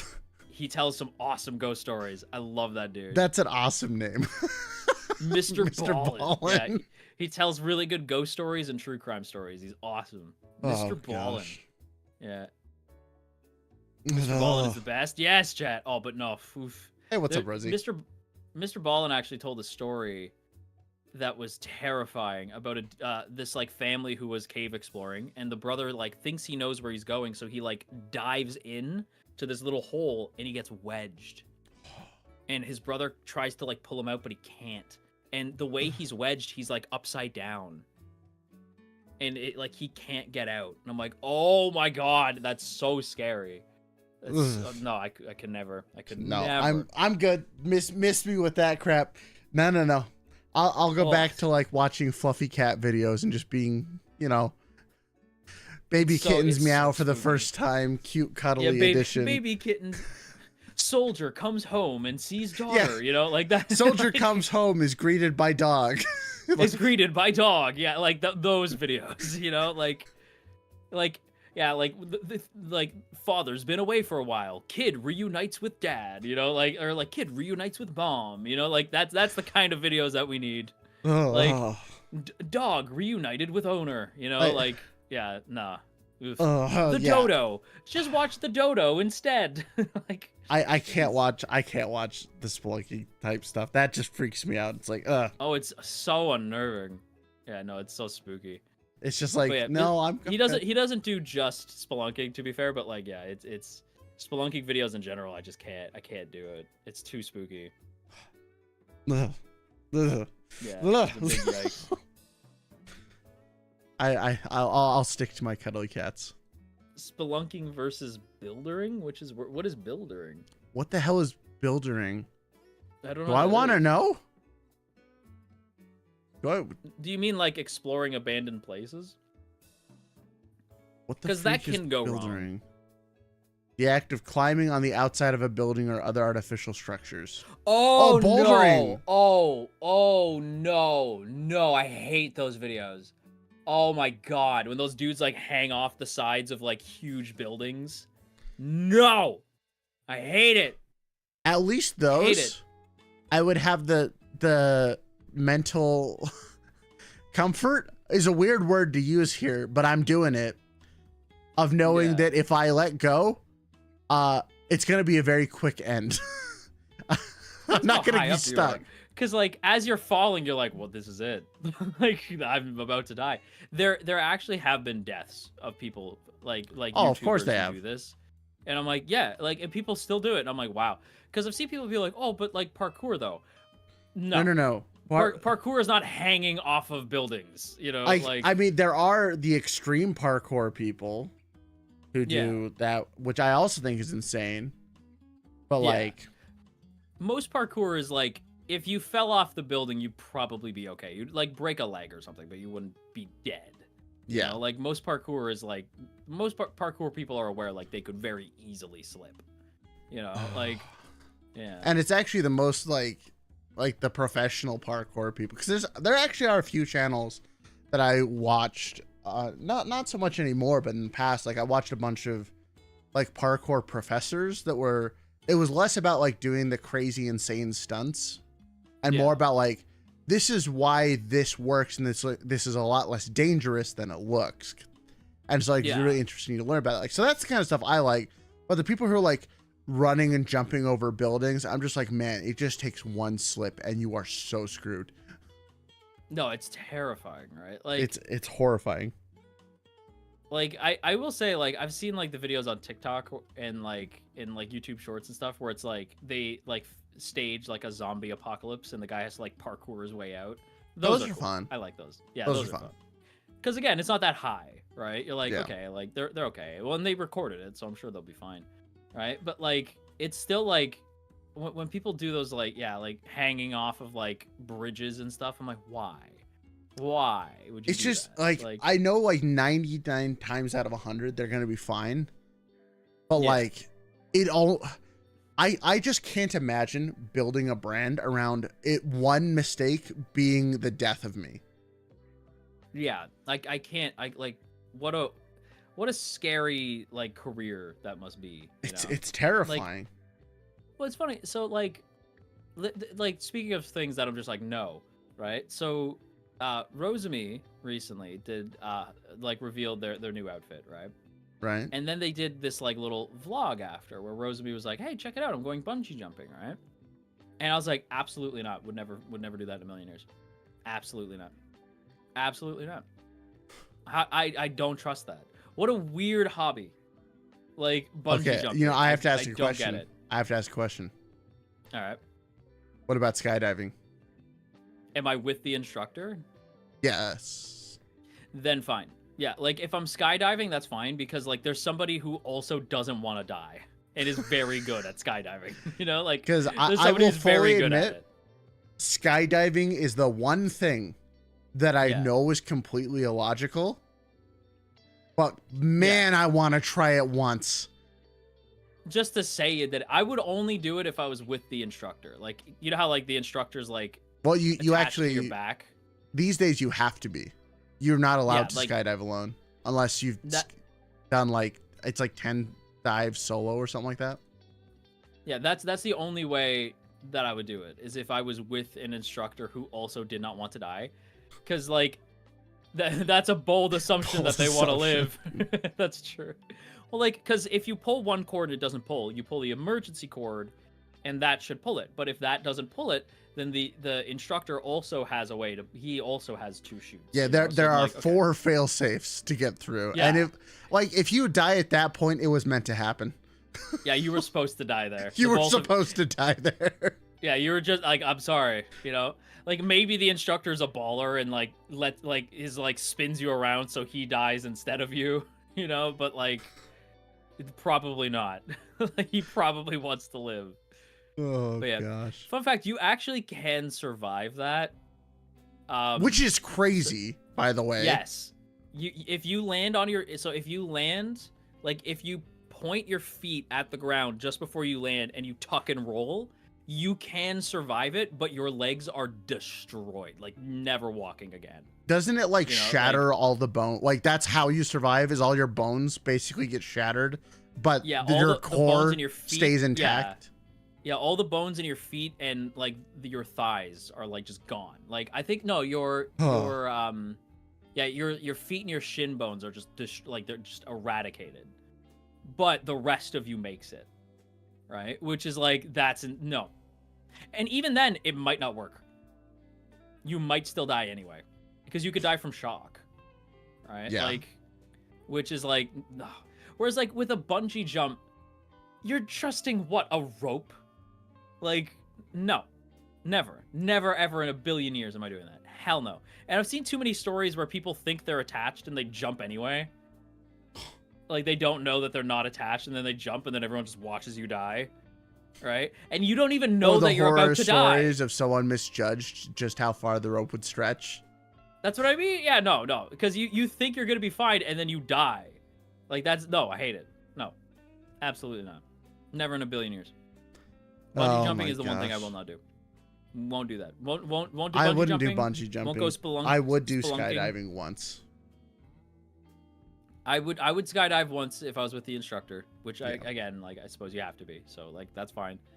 I'm trying to think of anything else. Yeah, no bungee jumping. No. Other than that, pretty much anything. I'm down for pretty much anything. Like I'm like a roller coaster junkie, right? So I'll go on like any coaster, doesn't matter. Like I love coasters. But yeah, like no, I'm not bungee jumping. Hell no. Hell no. And what an assortment of topics today. What a wild range of things we've talked about. You know what? We'll end on a positive note with a question that was just put in here. And what is your favorite YouTuber for culinary arts? Like for food? Yeah, for food. If you want to think, I can tell mine. Yeah, for sure. I was gonna say I could just be simple and say onigiri, but I'll give it a little bit more. I won't say onigiri because that's easy. I used to love Bon Appetit before that whole fiasco happened. I don't know who that is. So imagine like a sitcom family chef group. Okay. Sort of. That's cool. Basically, it was a recurring cast of characters making cooking videos, and they all had like their own individual shows, but it broke apart due to some shenanigans. But Brad Leone is absolutely my favorite. That man has such an infectious energy of how he goes about cooking, and oh my god, he's like a big golden retriever, and he's just so excited. And his style of editing is like exactly my humor. And it's just it's good. I don't know if I have. I don't typically watch like culinary YouTubers. I think if I had to pick one, I'll kind of be. This is cheating because it's not like they're not like a culinary like YouTuber specifically. They kind of make like their own, like they do different stuff, but they do occasionally make like cooking videos. So I'll say either like two people, either Sophia Nygaard. Oh, okay. Who I love. I think they're great. Or Julian. I forget Julian's last name. Julian Solmida, I think. I always just call him Julian. He's him and Jenna Marbles used like when Jenna still had a channel. Okay. I know who Julian you're is about then. Jenna Marbles. Yeah, Jenna Marbles' partner. He does cooking videos, and they're so chaotic. Aries Kitchen. And yeah, they're still together, by the way. Like, I don't want anyone to panic about that. It's just, yeah, like now it's just Julian. But like, yeah, his cooking videos are so funny. So I'll say Julian or Saf, even though that doesn't super count because it's not like that's. Hey, you know what? The only thing it counts. It counts here. Counts in my heart. I'll take it. Perfect. Question answered. Awesome. Well, for everyone who likes Mr. Underhill and wants to see more of him, you can literally just click on his name in the description. It's right there. Just Let's click go. on it. It'll go right to his channel. I promise you. But in the case you're on the purple site. True. You can also find him on purple site. So speaking of which, where else can they find you? I am on the Twitter. I am on the Tumblr, believe it or not. I am on. Where else am I? I have a Discord. You have a TikTok. I do have a TikTok. I don't use it. I should though. You should use it. I do have a TikTok. So I have if you go to my channel, you find my card. It has all my socials there. I post on a little bit of everything. But yeah, if you do want to ask me questions that you want to see in a video, you can ask me anonymously. That's what my Tumblr is for. So you can go there. But yeah, that's it. Yeah, he makes great videos. You should have to go subscribe to him now. No. No, you don't have to do that. You're on my channel. I get to shower you with praise. And you just have to sit there and take it. Fine. Go ahead. I can hold you hostage with compliments, and there's nothing you can do about it. No! I can't believe this. I have to accept somebody being nice to me. Darn right you do. This is brutal. This is the worst. But thank you so much for joining. It was a lot of fun. Yeah. It was a lot of fun. I had a blast. Thank you for having me. Anytime. Let's see who we can kick people over to real quick. You know what, you guys, you're gonna go watch Poco Raccoon because I can force you guys to go wherever I want. And let's see who can we send the Twitch people to? Oh wait, is Roy? Wait, is Roy doing something? Hold on. I thought he was live for a second. No, he should be working. Okay, no. You guys are gonna go watch Shy Lily because why not? Fair enough. All right. Thanks for joining, everyone. We'll see you all later. Once again, check out Mr. Underhill. He's great. He's wonderful. He's awesome. And I will see you all later. Bye-bye. Goodbye.